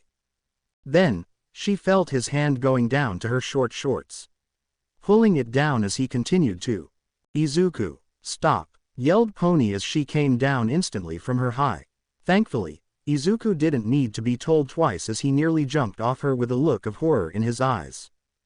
Did I hurt you? He asked, fear now dripping in his voice while his body shook. No, I just think we needed to pause for a moment before we go too far, said Pony. Seeing his eyes brighten in relief, even in the darkness, Pony reached forward to pull him back onto her. Not how I thought this was going to go. I just wanted to say that I didn't want to wait any longer to tell you this. Something I should have said a while ago. Izuku, I love you. In response, Izuku held her tight. I love you too. Izuku laid in his bed, arms wrapped around Pony's waist as he looked down past her horns and into her golden locks. A breath escaped his lips as Izuku felt Pony's lips lightly beeping him as her head was nestled in the nape of his neck. He could feel her bare chest pressing into his own, her hardened nipples pressing against his skin while her fingers traced circles upon his pecs. He could smell the scent of sweat on her as well as something else, both so intoxicating right now that it made him long for this moment never to end. There was a part of him that still couldn't believe this was happening. Not too long again he had been laying alone in bed, slowly falling asleep, when a knock came to his door. It had been Pony. She had beeped him, their lips meeting for the first time in a way that Izuku had longed for. From there, his body seemed to go into autopilot, savoring the taste of the girl he loved and cared for. Her mews, and cries were all music to his ears, urging him to continue. And he didn't want to disappoint. Not now. when the moment he had dreamed of was finally coming true. It had only been when he had asked him to stop did the world return. Honestly, he was glad she had done that. As much as a part of him wanted to continue, Izuku wanted to be in control when they reached that part, so that neither of them had any regrets that could have been laid in the heat of the moment. "So," said Izuku finally, his words reaching Pony, who laid her head on his shoulder.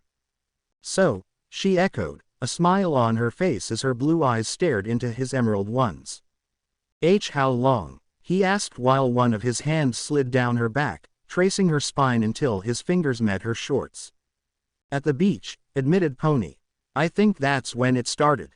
It's kind of weird, I'd seen you plenty of times before without a shirt on. But, somehow, when we were out there in the water, it was like I was seeing a different side of you for the first time.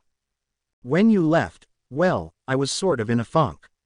For some reason, I just missed you more than I normally did. Sure, we could chat in the morning like we normally do, but it just wasn't enough. You know, then, I started to have these dreams." At that, Pony blushed brighter. "At first, I couldn't remember what they were about. All I knew was that, when I woke up, I was drenched in sweat. And I was horny. I mean like super extra deluxe horny. I started spacing out in the middle of conversations, thinking about making out with a guy whose face I couldn't see. Or having his face between my legs and other stuff. It's kind of embarrassing how bad some of them got. I mean, I could play off missing the waitress asking me for my order or bumping into a wall. Others, not so much. Like this one time, I was so lost in those fantasies that I wandered about 1.5 miles from my parents' home. Well, eventually my friends figured something was going on and decided to get to the bottom of it by having a slumber party. And that's when I met Sarah." "Sarah," echoed Izuku. While he questioned how a slumber party would help, his mind shifted through all the people that Pony considered her friends. He thought he knew them all, but none of them were named. Wait a moment. That girl he saw in the chat. The ditzy-looking girl with the purple tail with a spade at the end. If he remembered correctly, Pony called her Sarah. "Yeah," said Pony with a nod. Apparently Jazz knew her from one of her dance classes and invited her over. Turns out that tail of hers is a part of her quirk, succubus.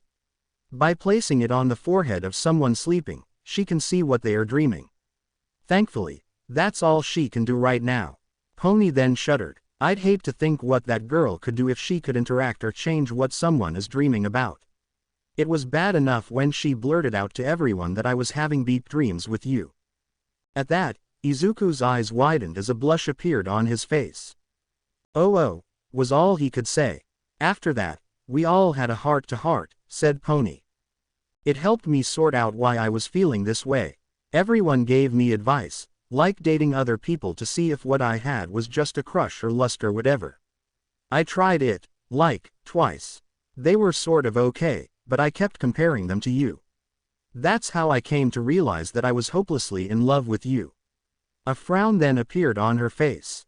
And then I came to realize that I needed a lock on my door. Sarah has no concept of knocking before entering. Okay, was all Izuku could say. If it makes you feel better, I've gotten lost in a couple fantasies involving you as well. I'd be upset if you didn't, grinned Pony as she beeped his neck. Especially after that make-out session. So, what about you? How did you come to realize that you had feelings for me? So, Izuku told her the truth. Sadly, there was not much to tell. He had found her beautiful for so long, loved being with her, that his trips to America were always the highlight of the year. Then, at the beach, those feelings were put into overdrive. That had been when the fantasies had begun, a primal force within him stirring whenever he thought about her. How he would fantasize about having her walking into his room, wearing nothing but her bikini, and sitting on his lap. And how it all came together when he came over for the exam. Seeing her here, in Japan, just made it all click into place. So, said Izuku after he finished. What happens next? Pony let out a hum, her fingers drumming against his chest as she did so. Well, I think we should just go at our own pace and not rush things. You know, just go with the flow we are more comfortable with. Izuku nodded. That sounds good. So, Is this where we're at for now? Pony looked like she was thinking about that for a good minute or so, before a grin appeared on her face. She then pulled away from Izuku, much as he didn't want her to, and stood up next to the bed with her back facing him. Izuku then watched as Pony's hands went to her shorts, her fingers wrapping themselves around the hem of the material. Before he could say or do anything, Pony bent down, thrusting her lovely and now bare ass towards him as she pulled down her shorts. Her tail swished slightly, as if fanning a scent towards his nose that brought forth desires before she turned around. Izuku's breath got caught in his thought as he looked at Pony, not a shred of clothing to obscure the perfection that was her body. Even in the low light of his room, Izuku could see every curve on her being. While she didn't have beep star level beeps like Midnight, MT. Lady, or that one girl he saw in Class 1A with the black ponytail, her beeps looked amazing on her. Just large enough to fit in the palm of his hand without any sag, with large rosy nipples that stood at attention. He had always known just how firm and slim her stomach was, but somehow it appeared more tantalizing to him. Her hips were on full display and her was just wow. It looked like she shaved it daily, completely bare, and her slit was almost dripping with her nectar. Like what you see? She asked, raising her arms and placing her hands behind her head before giving her hips a little roll. The green-haired teen's mouth had gone dry, making it difficult to say the word, yes. So, instead, he just nodded. Good, was her reply as Pony moved to the foot of the bed. There, Pony lowered herself so that the palms of her hands pressed into the mattress next to Izuku's legs. With her eyes locked onto his own, Pony moved forward a bit while swaying her body and licking her lips. All Izuku could do at that moment was to stare and wonder what she was up to. Something that he didn't need to wait long to find out as, when she was close enough, Pony reached forward to grab his own shorts and pull them. Izuku's eyes widened as his cock sprang to life once freed of what had been confining it, while Pony blushed at seeing it in person, yet that didn't stop her from taking off the last stitch of clothing on him before tossing it away. Too much? She asked, moving her body again so that she was half laying on her boyfriend's body. Her arms were wrapped around his upper torso while both her legs wrapped around one of his own. Izuku could feel her bare pressing against his hips, causing his cock to grow harder. Is this as far as we're going to go? Asked Izuku, wanting to make sure of Pony's intent. The blonde girl just nodded. Sleeping together naked, and maybe some light petting, she replied as one of her hands reached down towards his cock. Izuku opened his mouth to say something, but was cut short when he felt her fingers running along the skin of his member. The touch was soft, feeling more like she was tracing it. And when he felt her touch moving towards the head, running circles along the base, his toes curled. As his breathing quickened, Pony moved slightly so that her mouth was closer to his ear. You can touch me as well. I want you to. A shudder went through Izuku's body as he felt her breath against his ear. But that didn't stop him from doing as she said. His hands went down her back, stopping at her ass. He then gave both buns a squeeze, amazed by how soft yet firm they were. Another squeeze soon followed, his fingers moving into the crack that separated them and pulling at them. Now it was Pony's turn to let out a pleasurable, her growing moist. For a while, it continued like this. The point was never about making the other come, but just to touch those areas that had been forbidden for so long. To grow more used to their new lover's body until, finally, sleep found them. It was the sound of his phone's alarm that woke Izuku up with a jerk. For a moment, he felt slightly disoriented, wondering why he was naked. But the moment passed quickly as he saw the face of Pony, her eyes struggling to stay closed and keep her in the realm of sleep, right in front of him. He knew he was laying on his side, his hands still on the girl's ass to keep her body close while the covers covered their bodies. He could feel her own hands on his sides, pressing her chest into his own. Eventually, Izuku had to reach over his girlfriend to get to the alarm, waking her up in the process. With a groan, Pony opened her large, blue eyes with a frown which soon turned into a smile as she saw Izuku's own smile. Morning, she murmured before pushing herself forward to plant a quick beep on his lips. Morning, he repeated before doing the same. Like that they stayed, basking in the presence of the other as the sunlight shined down upon them. It was almost perfection. However, the real world quickly intruded upon them. From just beyond Izuku's door, noises began to spring up, causing both of their eyes to widen in realization. Those noises quickly grew as more and more people began moving through the hallways. Students heading out for breakfast, to get some early morning training in, or just heading to class. Shit, the two teens swore at the same time as they scrambled to get up. Once on their feet, Izuku looked himself and Pony over, causing even more panic to sink in. He could see that some of Pony's long hair was matted in various patches, and reaching up to feel his own told him it was the same. Now he could feel just how grimy his skin felt, no doubt also smelling slightly. All of this could be taken care of with a shower, but... Crap, Ed Pony as she searched the small room for her clothing. I can't go out there looking like this. Not with all those people out there. It's okay, said Izuku, quickly grabbing her shoulders as his mind rushed to make a plan. We'll do it like this. I'll take a quick shower before heading out. Then you take one and, hopefully, by the time you get out the halls will be empty.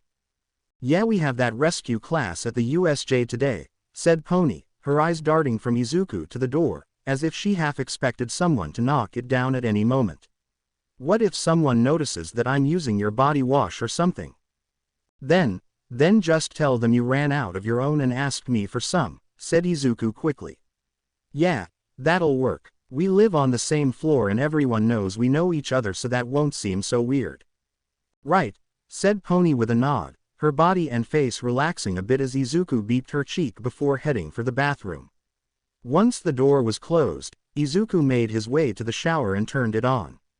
Even with the water running, steam filling the bathroom, he could still hear what Pony said next. I'll bring a spare uniform to your room from now on.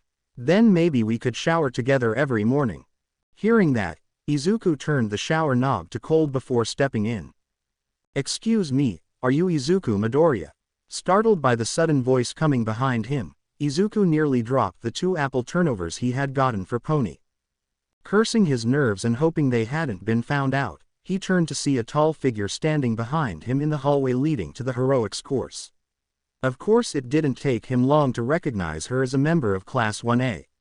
He had seen her long, dark ponytail a few times already in the library and the lunchroom while she sat with her classmates. And, well, there was no one else in their grade with beeps that large. Yes, he replied, trying to stay calm. Pardon me, we haven't been properly introduced yet. My name is Momo Yaoyorozu, the class representative of your sister class, said the girl in a pleasant enough tone as she placed a hand over her heart. Oh, said Izuku, taking a small step back as he gave the taller girl a polite bow of respect. However, as he did this, he had to wonder what was going on. Judging by the fact that she knew his name, she had been clearly seeking him out. Yet why him and not Kendo? The orange-haired girl was the class representative of 1B after all, so it made more sense to talk to her about official class rep business. But, rather than ask about that, Izuku decided to ask something a bit more pressing. How is your class holding up? I heard that no one was seriously hurt yesterday besides your teacher and 13. When I saw them last night, they were fine, said Yaoyorozu with a bit of a smile. Most were shaken and Mineta needs to get his diaper, his hero costume cleaned, but other than a few minor injuries none of my classmates were seriously injured. We were lucky that All Might showed up in time to save us. A slight smile appeared on Izuku's face, nodding as he heard that. He had heard a bit about what had happened, but nothing official. Just the stories that had been posted to his favorite hero sites. A part of him felt more than a little envious of Class 1A since, despite the danger they were in, they not only got to train with his all-time favorite hero but got to see him fight a powerful villain. It was something that Izuku had only ever seen in the online videos. Well, while it wouldn't be the same, perhaps All Might could tell his class the full story.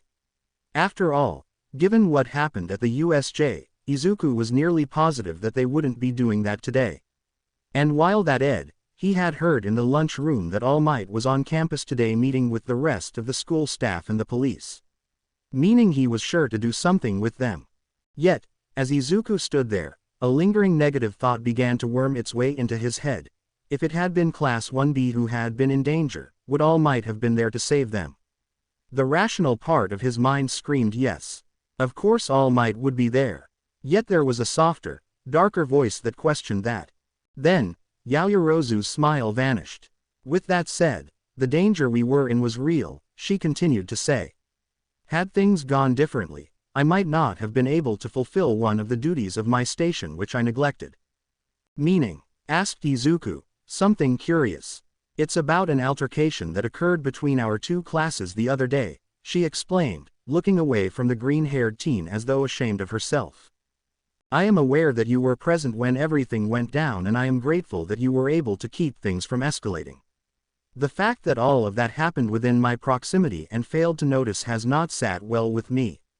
To be honest, I had wanted to talk to you in Kendo after school that day, but with all of my new duties it slipped my attention. Then there was the USJ incident yesterday. I also wanted to apologize for the way my classmates behaved. Izuku gave her a small smile, nodding his head slightly. I was just looking after my classmates. I'm sure that, had you been there, we could have both prevented things from escalating, he said before his smile faded. However, your apology is pretty meaningless. That seemed to shock Yaoyorozu as she took a step back. What do you mean? She asked. Izuku scratched his hair, averting his gaze a bit from the taller girl before replying. Because, look, you weren't there. You weren't the one insulting or belittling our class. Nor were you spoiling for a fight. I get that you're sorry for what happened, but I don't know if they feel the same. As Izuku said this, he thought back to the time before his family moved. He recalled the mother of the bully coming to his family's apartment many times, bowing and apologizing for how her son acted. Izuku even recalled how she placed her hand roughly on the back of her son, forcing him to bow as well as he fought tooth and nail not to. While it had been a nice gesture, that's all it ever ended up being, a gesture. And an empty one at that, since that kid never stopped. In the end, using their newfound money, the Midoriya family decided to just move away. I see, said Yaoyorozu. Izuku then let out a sigh as he turned around. If one of those guys does feel sorry for how they acted, just tell them to swing by 1B. My class, they're a really great group, and if the apology is honest then it'll be water under the bridge. Now, I have to be getting to class, so. Oh, Yaoyorozu stated loudly, startling Izuku once more. The green-haired teen turned around just in time to see the black-haired girl reaching into her bag and pulling out a single piece of paper which she then handed to Izuku. Sorry, I was asked by Aizawa-sensei to give you this. Izuku gave the girl a curious look before looking down at the paper. At first glance, it seemed to be a document full of the usual. Asking for things like name, address, quirk, and so on. Nothing out of the ordinary, yet nothing that would explain what this was for. That is, however, until Izuku looked up at the top of the sheet to see a title in large, bold letters. Class transfer form. What is? Aizawa-sensei told me that he believes that you would do better in Class 1A, explained Yaoyorozu, her smile returning. I mean, you'll still be a hero course student, just having a different homeroom and Aizawa's heroic lesson plans. All you have to do is fill that out and you'll be transferred into our class. Personally, I think that you would. Wouldn't that mean that someone in your class would be transferred out?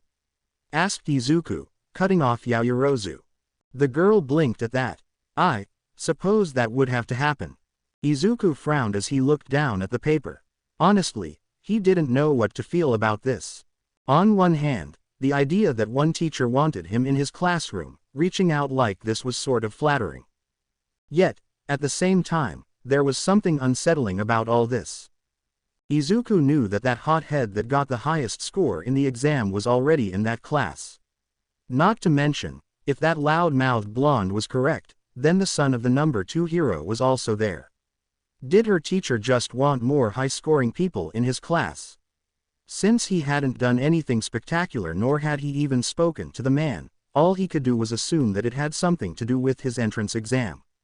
That or his quirk. When Aizawa-sensei returns, tell him all, think about it, said Izuku carefully before turning and walking away. The rest of his trip to the classroom had been uneventful. Once inside, he quietly made his way to his desk while the rest of the class talked amongst themselves. Though it wasn't hard to pick up on what most of them were talking about, the USJ incident. From where he sat, Izuku could see that several of his classmates had their phones pulled out. Some were showing pictures of the massive hole in the dome of the structure created when All Might punched the enemy right through it, while others just showed the hideous monster itself. Izuku fought the urge to shudder at the Nomu's appearance. Blackened skin, a beak-like mouth with jagged teeth, muscular body, and exposed brain. He had seen how quirks could drastically alter a person's body, but he had never seen nor heard of any quirk doing that to a person. Perhaps today, Kon-sensei would explain more about what had happened. However, as much as Izuku wished he was mistaken, he could see that not everyone was looking at pictures of the event. Several of his classmates had their phones out, looking at posts made by those from Class 1A. And judging by how they were glowering at their devices, it was safe to say that there was at least some level of bragging going on. As Izuku sat there, resting his head on an open hand, Izuku began to wonder what would happen if he did fill out that form. Would one of those more arrogant students from Class 1A be sent here? Would someone like that Bakugo person or Monoma treat it like a blow to their inflated ego? How would they handle being surrounded by the very people they had been mocking? Then again, what if it were someone else from that class? Someone who hadn't done anything to them. That seemed pretty unfair. Being treated like an outcast in a class you weren't originally a part of, all because a teacher wanted to trade students. It made Izuku wonder if this Aizawa-sensei knew or even cared about the growing tensions between the classes. Just before the bell rang, Pony appeared at the doorway panting heavily. Made it, she said in English between her heavy pants as she stumbled into the room.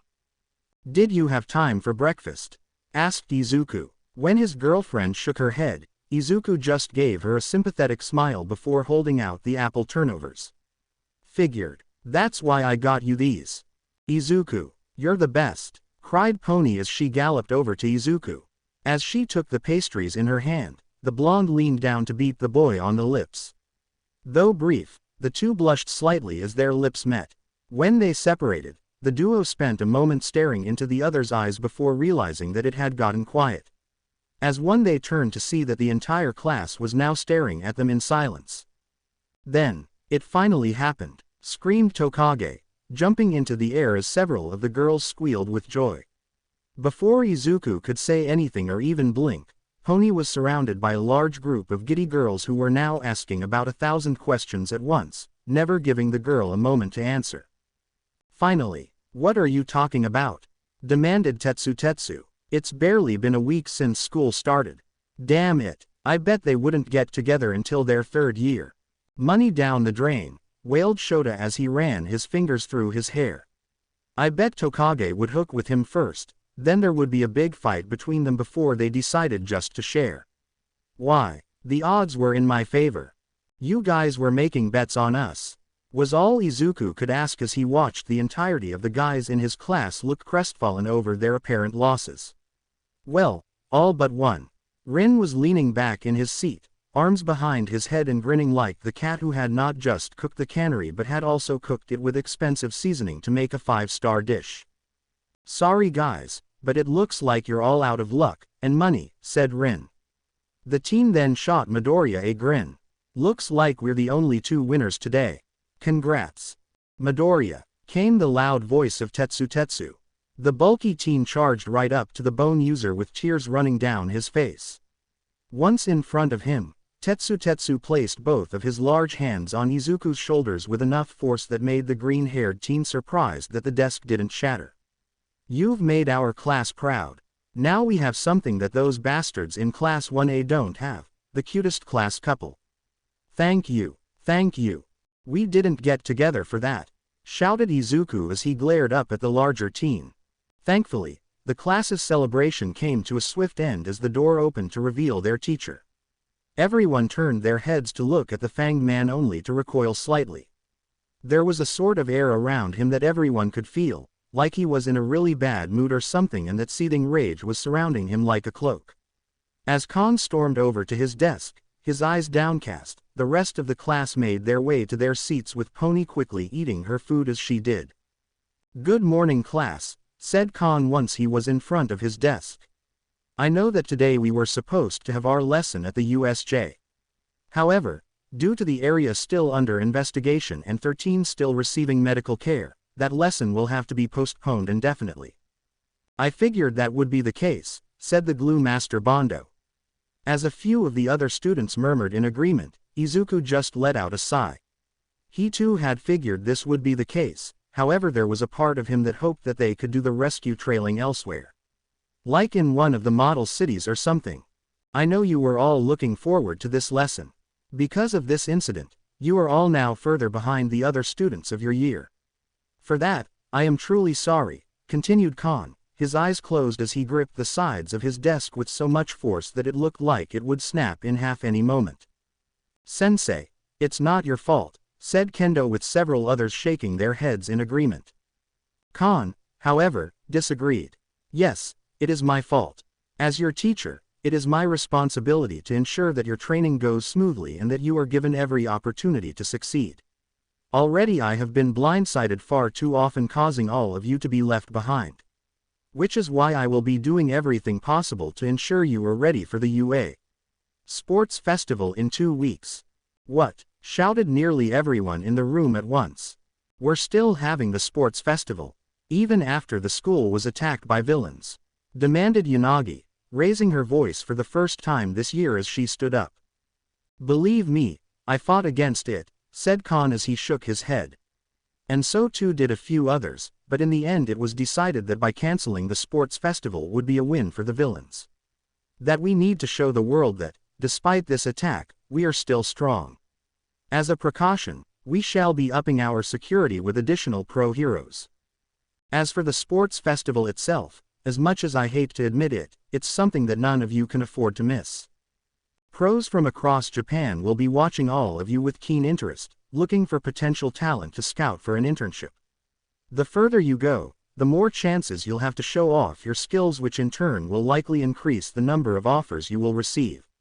And, as unfair as it is, most of the pros will be paying attention to 1A since they were involved in the USJ. Which means all of you will have to work even harder if you want to stand out. "This S," shouted Tetsu once lessons were over for the day. Izuku watched as he gritted his teeth while standing up, knocking his chair over in the process. It looked like at any moment his quirk would activate as he made his way towards the door, only to be stopped by Kendo's large hand. "Where are you going?" she asked, using what the class was now referring to as her big sister voice. "Where the hell do you think I'm going?" roared Tetsu as he glared at the class representative. "I'm heading over to those show boats in Class 1A and declaring war on them." "That's right. We can't let them walk all over us like this," said Honanuki as he stood up as well. "We need to tell that to their attention-seeking faces. All that will do is give them more attention," shouted Kendo, slamming her enlarged fist onto the ground. She then gestured towards the open door, indicating the students that were heading down to Class 1A. "Look, none of them asked to be attacked by villains. None of them asked for the spotlight to be placed upon them. But that isn't stopping them from enjoying it," growled Kamakiri as he held up his phone. Curious, Izuku walked over so that he was next to Kendo so that the two of them could see what he was showing them. It was a post put up by that grape-haired boy. Said boy had on a lecherous grin as he made a double V for victory sign. Below it, the boy had written a rather lengthy boast about how he had taken out many villains already and encouraging the ladies to watch him as he dominated the sports festival. "Clearly, this is going to their heads," added Shiozaki, holding up her own phone displaying a post by Monoma. Izuku had to fight back a groan as he read the, thankfully, shorter text that just talked about how superior Class 1A was. "Guys, what's even the point in trying?" asked Rin, gaining the attention of the room. As heads turned to look at him, shoulders slumped in defeat as he stared down at his feet. All traces of his former good mood were gone. "I mean, doesn't it feel like the school already favors them? I mean, it was bad enough knowing that All Might was giving them preferential treatment. But now, the only ones the pros are going to be watching are Class 1A. So won't it make sense that the school will do everything it can to highlight them? What? Asked Tetsu, clearly taken aback by Rin's words. You don't really think? Of course I do, shouted Rin, slamming a fist into a nearby deck as dragon scales formed on his arm. We're the only class he cancels on. He's probably going to be giving them even more lessons until the day of the sports festival. Us? Well, what about us? I bet he's already written us off. That's not true, said Izuku, loud enough to get everyone's attention. At least, I don't believe it's true. There has to be a good reason why he's canceling our lessons. All the other teachers make time for us, said Shishida with a frown. He's the only one who keeps canceling on us.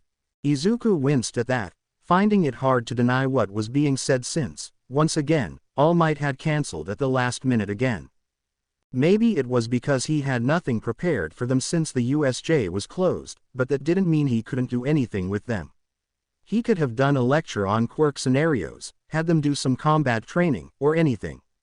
What's more, they all knew he was in the building as half the class had seen him going into the teacher's break room. So, why? What had they done? What could they have done, to cause the symbol of peace and justice to ignore them? And, if he was being honest, it was starting to hurt. Even a diehard fanboy like Izuku was finding it harder and harder to defend the man. Izuku then looked around at his classmates, his heart sinking as he did so. There were a few who still looked determined like Tokage and Pony. But looking at everyone else was a different story as the rest of the class had their heads down, including Kendo. He could see the class representative biting her thumb as she stared at something that wasn't there.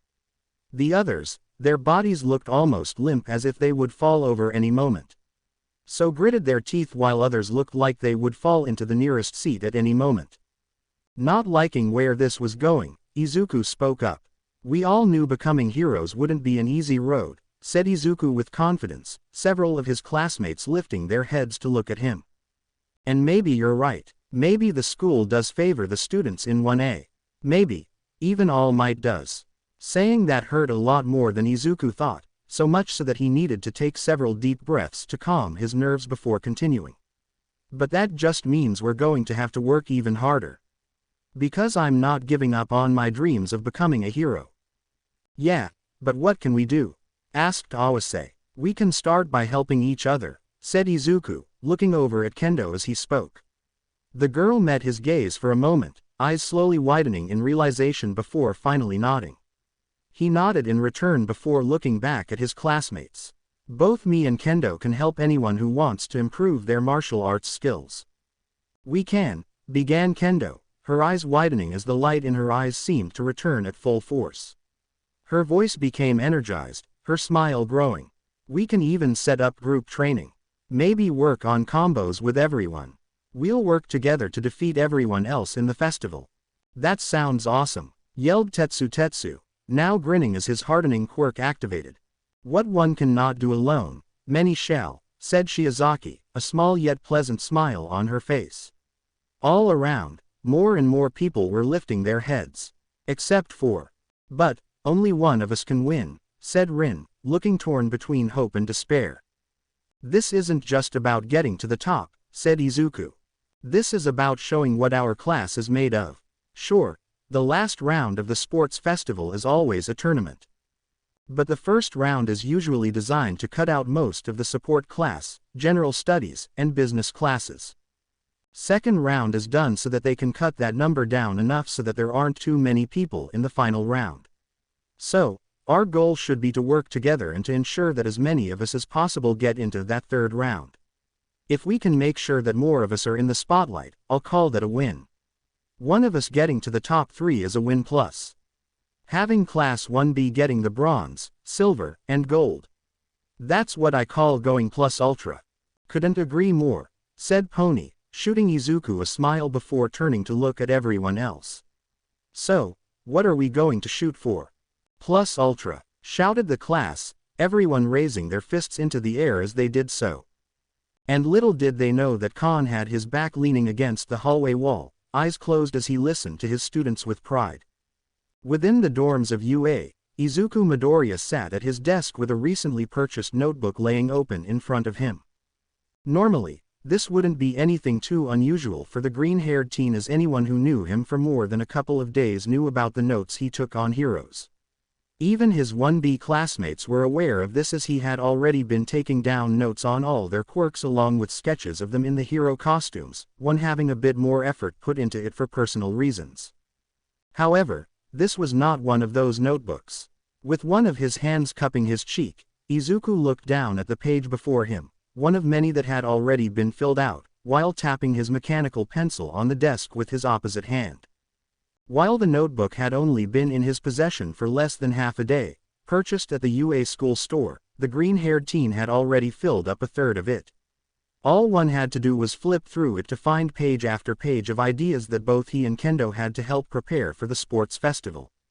Something that people like Tetsu found pretty incredible, since they had only been told about it earlier that day. The first idea written was about his and Kendo's after-school combat classes that would be happening after school in one of the many gyms. This was already in the works, as the pair had already sought out Kon-sensei to ask for permission, the pro-hero easily granting the request with a toothy smile. Then, much to their surprise, Kon-sensei told the two that he would ask Principal Nezu to reserve one of the massive city-sized training fields for the class. This had been something that neither teen had thought about, and, now that the idea of training there had been placed before them, Izuku couldn't help but feel a little ashamed that he hadn't even considered the idea. Since none of them knew what sort of events would be held, doing training in different fields would help them to adapt. However, even though permission had been granted for the gyms, Kon had laid down a few simple rules for those attending. There would need to be a sign-up sheet with everyone's contact information so that, should there be a last-minute cancellation or the like, they could send out a group text notifying them. What's more, he would try to make it to all of these group training sessions, but if he could not make it, the two of them were in charge. And under no circumstance could they hold a quirk training without him or another teacher there. Since all of these things were reasonable, the two agreed. With permission granted, the two wasted no time making the sign-up sheet. On it, they informed all who wished to join them that the class would start from 3:30 till 7 o'clock, and that the location of the training would be sent to them via text message. Once the very basic sheet had been finished, it was posted at the front of the classroom, which everyone in 1B rushed towards as soon as they realized what it was. Safe to say that everyone was on board with the training. With everything all set for tomorrow, Izuku and Kendo had filled the first few pages of the notebook with various training ideas. Nothing too extreme, just showing them basic moves that could be used as well as the most appropriate times or types of opponents to use them on. The overall goal being to have their classmates practice these moves until they felt natural. They also wrote down some other exercises that they would need, like strength and stamina training as well as dodging. This, Izuku felt, would give their class the edge they needed for the final round of the sports festival. With the easy part done with, the two began to think on how the rest of the training would go. Both agreed that some form of teamwork-focused training was needed, and while they had plenty of ideas, figuring out which ones would be most effective was proving to be difficult. By himself, Izuku had come up with several ideas which seemed good on paper. Hopefully Kendo would be able to figure something out as well. Of course, this might be going a bit easier for him if Izuku could focus his mind a bit better. A groan escaped Izuku, the hand on his cheek running up to the top of his head so that his fingers could weave their way through his messy green hair. The reason, well, filling up nearly 2/3 of the page before him, were date ideas for himself and Pony. Perhaps it was because of his newly enhanced relationship with the horned American teen that caused his mind to drift to the topic. After all, they had just become an official couple. All of this training would eat up a lot of their free time, and whatever they were left with would need to be spent studying as well as doing homework. Or maybe it was because some of these ideas, like training at the pool, made Izuku think about how much more fun it would be if it were just him and Pony. Heck, that might be the case, as he had to erase and rewrite that section several times as he got way off topic. Maybe he could save these ideas for later. Izuku, Pony's sing-song tone flowed through the room, causing the teen to jump in his seat. Had he been so lost in his own thoughts that he failed to hear the door opening? As casually as he could, Izuku turned around while closing the notebook at the same time. Now he could see that the door was already closed, with his girlfriend striding across the room with a big smile on her face. No longer in her uniform, Pony was wearing her usual short shorts that showed off her powerful legs. Her top, well, Izuku had no idea what it was called, but, just damn, it looked so good on her. It was white, with the upper part of it pressing against her beeps so that they showed off every curve, while the lower half was loose and cut in a way so that the fabric made a V shape that pointed to her belly button. He could also see that her back was almost completely bare, with straps running around her neck and just below her shoulders being the only things there. Seeing her like this caused Izuku to wonder whatever beepy outfits she had brought with her, and if she wouldn't mind modeling them for him. His cock twitched at that thought. "I brought them," continued Pony, getting on the ground near Izuku's dresser. She then set down her backpack, which Izuku was just now realizing she had with her, opening it up before pulling out 2 of her uniforms. "I also brought some of my body wash and a few other things I might need if I want to keep sleeping over here. You should probably bring over some of your stuff to my dorm room as well. Just in case we ever end up spending the night in my room." "Right," said Izuku softly as he watched Pony open the lower drawer. Thankfully there was plenty of room down there, Pony finding a spot for her to place both uniforms within, one on top of the other.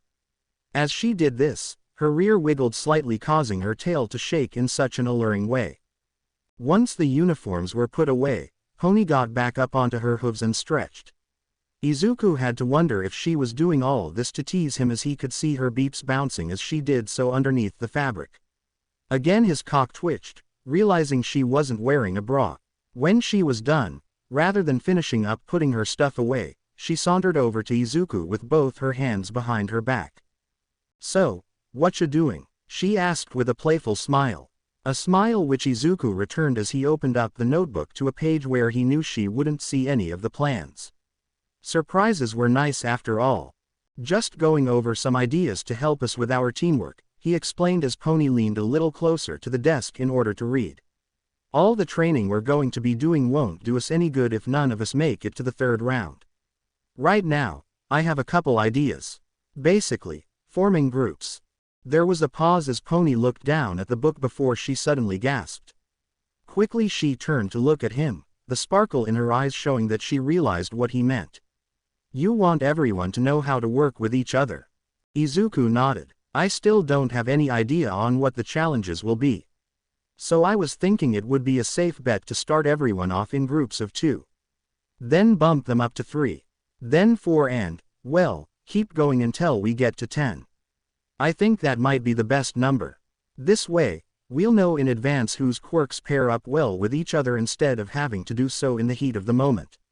It might even impress the pros." "And am I in any of your teams?" asked Pony as she leaned closer to Izuku, her voice soft and alluring. "Right from the start," whispered Izuku back, his eyes locking with hers. This was true, though not in a possessive way. He knew Pony better than anyone else in his class, and she, in turn, knew him as well. Their quirks could easily help with the other's weaknesses. "Good," she whispered before beeping him on the lips. It was light and brief, yet conveyed her feelings for him perfectly, and left Izuku wanting more. But that would have to wait, as Pony then pulled away to look back at the book, sitting on Izuku's lap as she did so. "So what other ideas do you have?" "Not much," replied Izuku, his hands going to Pony's sides as he spoke. "One idea that I'd like to run past Kendo is about talking to the other students from the other courses. Specifically general studies students, since, from what I heard, that's where most of the students who failed to get into the hero course get sent. There might be a few in the support and business courses, but given how specialized those departments are, we might not find many. Anyways, for those that we do find, the plan is to invite them to our training group after school, maybe even help them with their quirks." Pony turned a little in her seat to look back at Izuku, giving him a thoughtful look. "Well, given how unpopular 1A is right now, I'm sure there are plenty that would like a chance just to take them down a peg. And they certainly aren't doing themselves any favors." At that, Izuku gave a short nod. That Bakugo person had done his class no favors. From what had been going around the school, the loud ashen blonde teen had mouthed off to all the first years who had gone to 1A's class, where he loudly called them nothing more than pebbles in his path to glory. That they only existed to help make him look all the better before the pros. That, along with a few other choice phrases the teen had said, made Izuku wonder why no one had tried to strike Bakugo while his back was turned. This was not helped when a few others from Class 1A also tried throwing their weight around. But, continued Pony, her face taking on a more concerned expression, aren't you a little worried? I mean, I don't want to sound like a jerk or anything, but won't helping them get ready be sort of like helping the competition? Well, you do have a point, agreed Izuku slowly. But, the way I see it, helping them out helps everyone else at the same time. I mean, the final round is normally just a showcase for the hero program, and anyone who manages to get that far is easily taken out. But if we manage to even it out a bit more, we might be able to put on a good show for the pros watching as well as the teachers. Maybe even Kon-sensei will bring up how hard they were working with us if a name or two is thrown around about students they want to promote. Honestly, doing it like this just makes me feel more like a true hero. You know, lifting others up and inspiring them to achieve their dreams. You have a point, whispered Pony before planting another quick beep on Izuku's lips. When she spoke next, it was in her normal voice. And the rest of your ideas? All up in the air, said Izuku, unable to keep himself from groaning. The problem is that the various events will be randomized. So I'm thinking we should be doing some situational quirk exercises when we have the chance. How about we watch What's This? Izuku blinked as Pony leaned forward to the notebook, her eyes darting at something he couldn't see. Glancing over to his girlfriend, he watched as her large blue eyes moved back and forth as she read what was written. Then, suddenly, her cheeks turned red before smiling. Confused, Izuku began to lean forward to see what he had written. But, before he could do that, Pony was already on the move. The blonde had gotten off his lap, swiftly turning around and placing the palms of her hands on his shoulders to keep the green-haired teen seated. As she kept Izuku in place, a smirk that sent shivers of pleasure down his spine appeared, as well as a twinkle in her eyes. The next moment, Pony straddled his lap so that their chests were pressed against each other while her arms wrapped around his neck. What's more, her hips bucked slightly as she pressed into him, causing the teen's cock to grow all the more stiff. So, she said, using a more sensuous tone, care to explain how you went from rock climbing in the gym to taking me out to a private hot spring? Izuku's face went flush, his forehead lowering so that it landed on her shoulder. He could have sworn he had erased that. But, he couldn't get the idea out of his mind. Climbing up a mountain with Pony, the two finding a hot spring, deciding to get in to relax their muscles. He was just glad that he had stopped writing and daydreaming before he had gone too far. He was going to need to go over the notebook again with a fine-toothed comb before showing it to Kendo. Sorry, he whispered, I just really want to take you out now that we're together. And I feel guilty that we have all. Shish, went Pony, causing Izuku to raise his head. Her hips did another grind against his own, nearly causing the teen to groan. It's all right, I understand. We can wait to do that stuff after the festival. But Pony, began Izuku, only to be silenced as Pony beeped him again. This time, her tongue slid into his mouth as her arms carefully tightened their hold. Izuku's arms wrapped around her back, nearly clawing at her back in lust. He felt her hips grind once again, only this time he returned the motion, causing her to into his mouth. This lasted for a few minutes, the two lost in their desire for the other, until finally they separated. Izuku, it's fine, she whispered before leaning close to Izuku's neck and planting a few beeps there. I want you to focus on this because it's important to the entire class. We shouldn't let them down. Besides, we can have a little fun on the side until then. With that said, Pony's arms went and began to pull on Izuku's shift. The teen didn't fight this, lifting up his arms to allow the article of clothing to slide off of him with ease. Once it was off and tossed to the side, Izuku's hands reached around Pony's back to undo the straps. After a quick tug to both, her top slid down her chest before pulling between her legs, revealing that Izuku was right, she wasn't wearing a bra. Without really thinking about it, Izuku leaned forward to press his face against one of those mounds.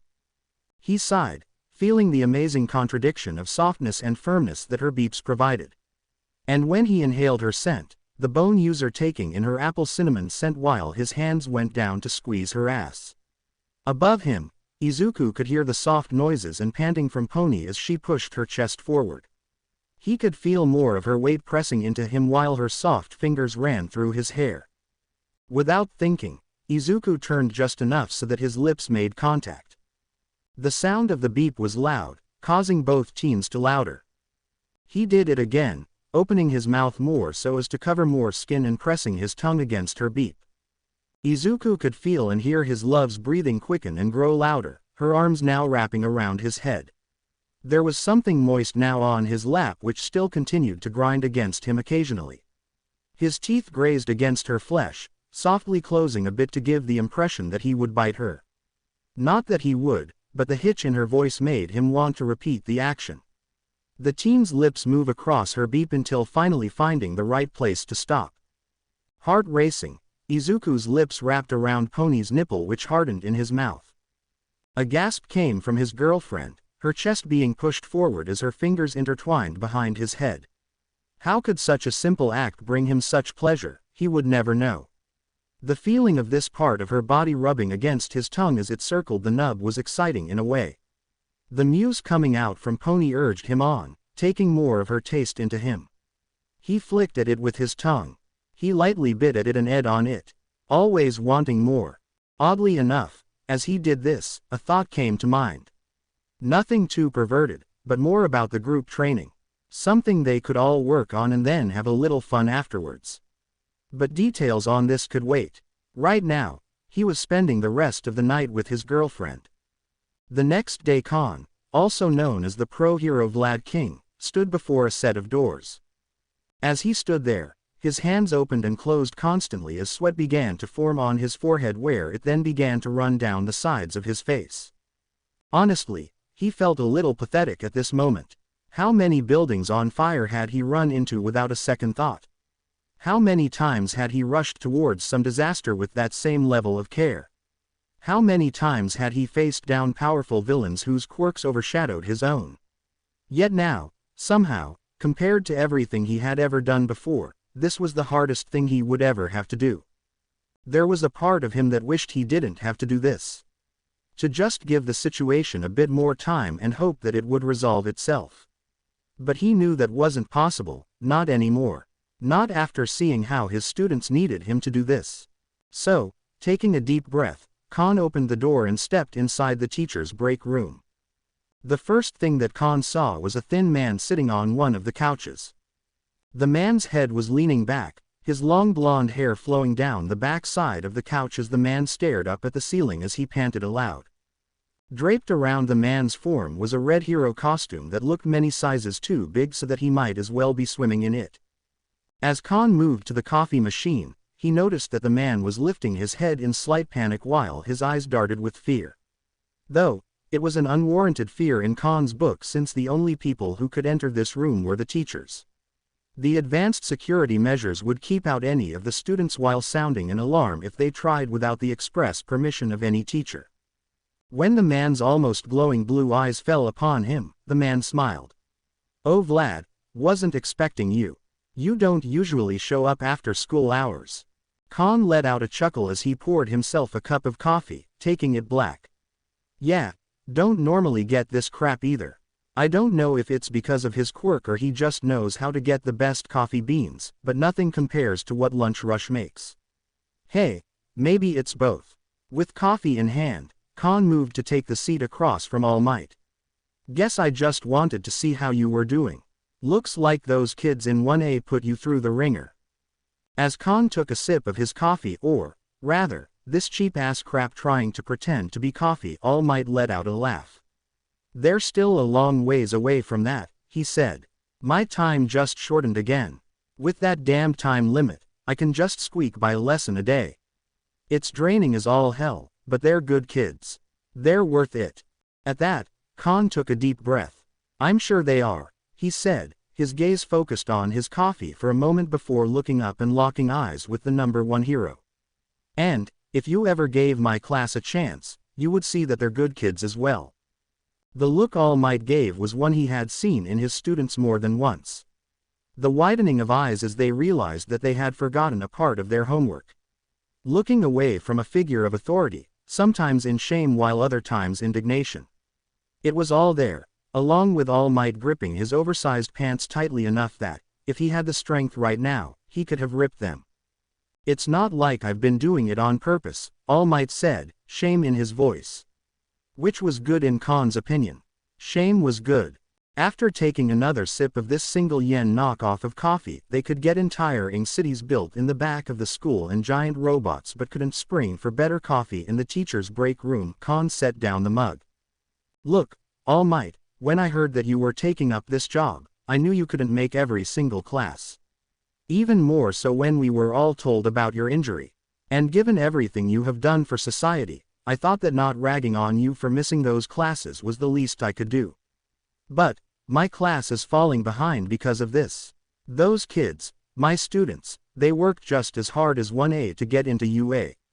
They deserve the same treatment as everyone else. I know that, I know they do," stated All Might. "I'm trying my best here. It's just stuff keeps coming up." "I see. So a speeding car and a purse snatcher is more important than our students?" "Because that is what you are using your precious time on instead of our students," challenged Khan, his eyes hardening even more. "That's what you were racing to stop all morning on the day of the USJ incident. Had you trusted the heroes and police of the city to do their damn jobs, you could have been there from the start. You might have even been able to put a stop to all of that chaos before those kids got exposed to that sort of danger. I mean, they're just first years." Khan then paused, taking a breath in order to calm himself down. "Look, I'm glad you did eventually show up and put things right. But it came at the cost of limiting your time as the symbol of peace even more. Limiting the time helping to teach the students you made a commitment to." "Nezu said the same thing," admitted All Might slowly as he looked down. "Both before the incident when I called and said I couldn't make it and afterwards. And you know he's right," stated Khan as he folded his arms across his chest. He then let out a sigh. "I just wish you had realized that a bit sooner, because my class is losing faith in you." "What?" asked All Might, his head snapping up and his eyes widening. But they have to understand that." "You're being greedy, All Might," interrupted Khan, silencing the other hero. "You want to be a teacher here. You want to keep the image of the symbol of peace as being strong. You want to keep being a hero for as long as possible. But trying to do all of that is coming at a cost. One that you should have realized. All Might, my class, they don't know you. You showed up for the entrance ceremony, but that's it. The only time they hear about you in class is when I'm telling them you can't make it. And they hear it over and over again. What did you think would happen? Exclamation mark. I can't tell them the truth because you tied my hands when you made us all promise not to talk about your condition." Again, Khan took a deep breath. Not that it did anything to help with his bubbling emotions. Not that telling the truth would make the situation any better. I've heard from the other teachers that a few Aizawa's students have noticed this as well. Loudly talking in the mess hall about how excited they are that you're teaching them. Or talking about what they did the other day. Rubbing it in my students' faces that you favor class 1A over them. If we told them the truth, it might just be the final nail in the coffin. All Might was trembling now, something that didn't make Khan feel any better. Before him was a man that the entire world respected as a great hero. Attacking him like this just felt wrong on some level. However, his students needed him to do this. Needed him to ram it through this man's head what he was doing and what the effects were. All Might, they're not going to wait for you forever, continued Khan. My class reps, Kendo and Midoriya, they're having to step up and lead the class so that they can all be ready for the sports festival. If you could see all the effort they're putting into this, just so that they won't be left behind.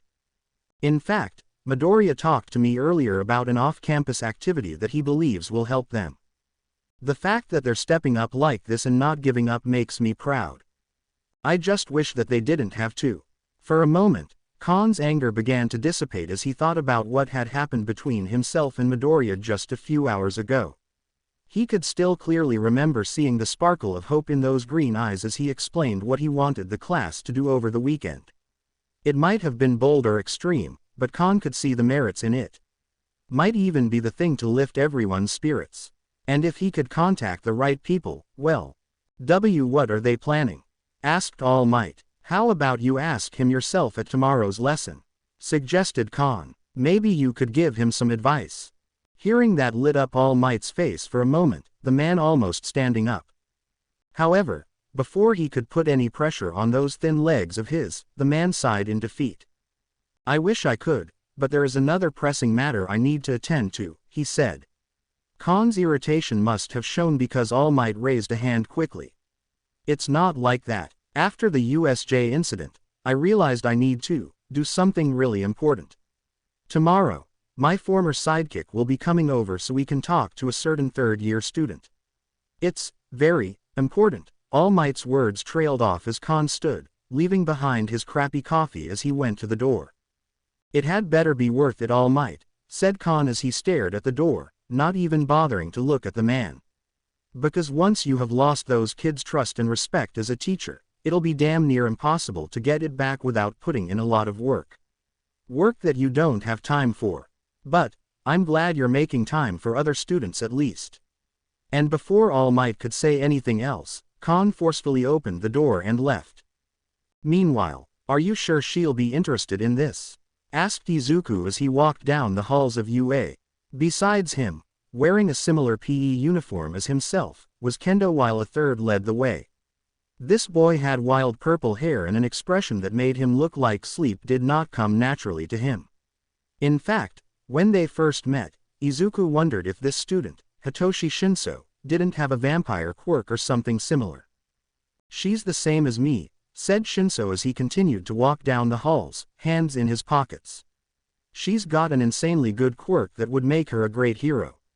But the entrance exam, all them robots, squashed any hopes she had. But unlike me, she decided to go into the business course. The teen then glanced over at Kendo. Are you sure we shouldn't be heading down to the gym? I can talk to her tomorrow and see if she's interested. Worried about your classmates? Asked Kendo. Both Izuku and Kendo had talked to several of them throughout the day. Between classes in the hallway, during lunch, during their breaks, and just whenever they had any free time. Most of them, sadly, Izuku could see that they weren't going to join them. He was sure that Kendo saw it as well, given how upset she looked whenever she came back from talking to the general studies students. For there was a look burned into their eyes, defeat. Those students had clearly just given up on ever trying to move up within the school. Like they had just accepted that they were nothing more than background characters, fodder for the upcoming festival and nothing more. Thankfully, not every member of General Studies had given up. While there were not many, Izuku and Kendo had managed to talk to a handful of students who were curious and even hopeful about their chances. More heard about via word of mouth and, by the end of the day, they had over 12 students who had written their info on the sign-up sheet. Thankfully, none of them held any illusion that Izuku and Kendo could promise them a spot in the hero course. All they wanted was a chance to show what they could do. To further help with that, Izuku was also asking them about their quirks so he could figure out a more specialized training program. Shinso had been the first one they had talked to. While no one had known his name, a rumor had been going around school about a tired purple-haired teen from General Studies who had declared war on Class 1A. Even going so far as telling the entire class that he was going to be taking one of their places after he knocked them out of the course. They can handle themselves, said Shinso, giving a shrug as they walked. I just want to get going with this training. We're going to need all the help we can get. You were the one who brought her up in the first place, Kendo pointed out. And she's going to need all the help she can get though. A single day of training can mean the difference between victory and defeat. Yeah, grumbled Shinso. Soon, the group came to a set of very fine-looking wooden door.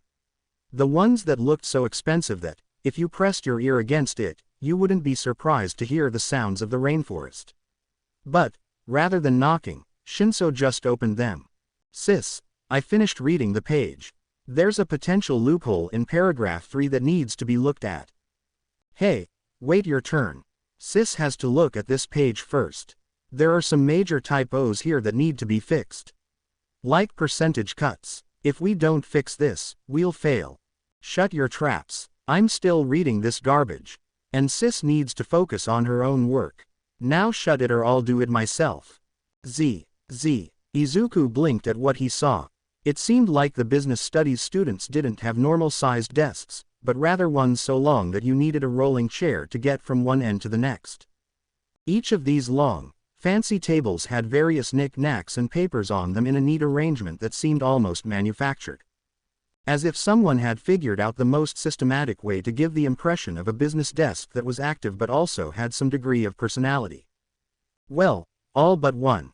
The lone student in the room was a girl with light shoulder-length blue hair and matching eyes, small blue fangs poking out from her upper lips as she read a document before her with pencil in hand.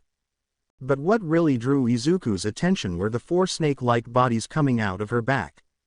The upper parts of their bodies were the same light shade of blue with rows of spikes running down their spines with pink underbellies.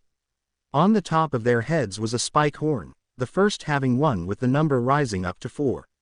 3 of these additional heads had stretched themselves out along her table, reading a document with a pencil in their mouths which they would then circle something before giving it to the main body. As for the 4th, it had its head on a pillow as it slept. "Hey, Kawakami," called Shinso. Instantly, the girl jumped from her seat causing the papers to fly up in all directions. The 3 active heads moved frantically to catch them all, moving like a blur as they bit into them before setting them back on the table. The last one remained asleep. "Oh," gasped the girl, Izuku noticing she was a bit on the short side. Maybe a foot and a half shorter than himself. Shinso, it's you. Hey, were you raised in a barn or something? Knock first. Big sis is hard at work. You could have ruined everything. Take responsibility and help us with this work, you jerk. Again, Izuku was astounded at seeing these heads talk. Did this quirk have its own form of consciousness? He had heard that there was a student in 1A who had a quirk that gave him a living shadow as a familiar. So was this something similar? Breaking away from his thoughts, Izuku stared at 3 of the 4 heads whose attention was focused on Shinso, glaring daggers as they did so. As for the girl, Kawakami, she looked at them with a nervous yet pleading expression. "Please, it's all right girls," she said, holding up her hands as she spoke. The 3 heads muttered something that Izuku couldn't hear, but they began to retract slowly so that they were all behind the blue-haired girl, albeit looking ready to strike at any moment. Once they had backed away, the girl then turned to Shinso. "Sorry about that, they're a little frustrated with all the extra contract work we've been given." Shinso let out a sigh. "Guess it must be tough," he said before gesturing to the 2 hero students. "Kawakami, this is Midoriya and Kendo from the hero course. They have an offer for you." "What?" shouted Kawakami and 3 of her extra heads all at once. She began waving her arms around frantically while the serpent heads looked at each other in confusion. What would you want with me? Is this an arrest? Do you have a warrant? I swear, I thought those extra candy bars were for everyone." "What? No, said Kendo as she tried to calm the girl down. "Kawakami, we heard that you wanted to get into the hero course. Is that right?" The frantic motions of the girl subsided as she, as well as the other heads attached to her, looked down at the ground. "Yes, I did. Can you tell us more about your quirk?" asked Izuku, no longer being able to hold it in as he produced a notebook out of nowhere. Moving swiftly, he began to circle the girl like a nerdy shark as he took notes on everything he had seen so far. The eyes of her quirk watched him in bafflement as he did so.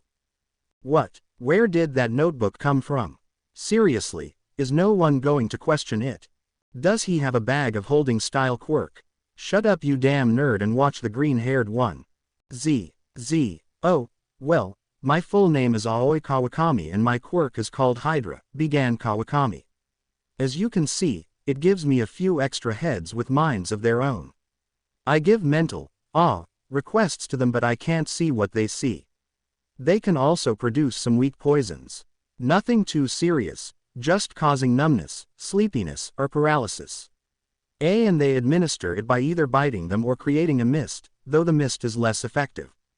That's so amazing!" cried Izuku with stars in his eyes as he looked at the heads. "Ha, finally, someone who gets how great we are. You have good tastes." "Hey, what she's saying is only the tip of the iceberg." "Really?" asked Izuku as he stared at the 3 heads. "Oh, yeah," said Kawakami as she looked a little sheepish. "They're also pretty strong and can help me move about more easily." As if to prove this, 2 of the 3 heads shot down towards the ground, slamming their lower jaws into the floor before launching Kawakami into the air. The 3rd head shot forward, biting the floor behind the desk before reeling them in. Once on the floor, the 3 heads began to wrap around the desk before lifting it a solid foot off the ground. That thing could have weighed anywhere between 100 to 200 pounds. And they were doing it with some visible difficulty. "How did you not get into the hero course?" demanded Kendo as she walked over to the girl and grabbed her shoulders. "Well, robots are sort of immune to poison," mumbled Kawakami as she looked away. "I managed to destroy a few robots, but it just wasn't enough. Also, I think I lost points when I tried to save someone but ended up injecting him with poison." She then looked over at Shinso, giving him a thankful smile. "I'm glad I took Shinso's advice and also took the entrance exam for the business course. It might not be the most exciting thing here, but I think I'm doing well. Having an entire team looking over contracts really helps. But it's so boring. We cry every night into our pillows, dreaming about how we could have kicked butt. Aoi cries too sometimes. She even made her own costume and everything." Okay, said Kendo. "Well, now we really want you to join us." "For?" asked Kawakami, tilting her head as she spoke. "Oh right, they never told you," said Shinso, blushing a little as he scratched his chin. "Unlike those jerks in 1A, the 1B students are offering to train whoever wants it. They say they're going to help as many people as they can get ready and, hopefully, get into the hero course. I'm going to check it out and, well, you thought about me," supplied Kawakami, blushing herself. That blush grew 10 times when she saw Shinso nod. But the business course never competes. We just sell stuff and take notes." "That's always been a choice," said Izuku. "Look, Kawakami, I'm going to be honest with you. There is no guarantee that you'll get in or even make it to the 2nd round. I can't even promise you that there won't be any robots. But, if you really want to be a hero, this is your chance to show them what they missed out on. Stick with us and we'll do everything we can to help you out," continued Kendo. "You're strong, and I think all you need is a little bit of combat training. Add in some physical conditioning and you'll be a force to be reckoned with."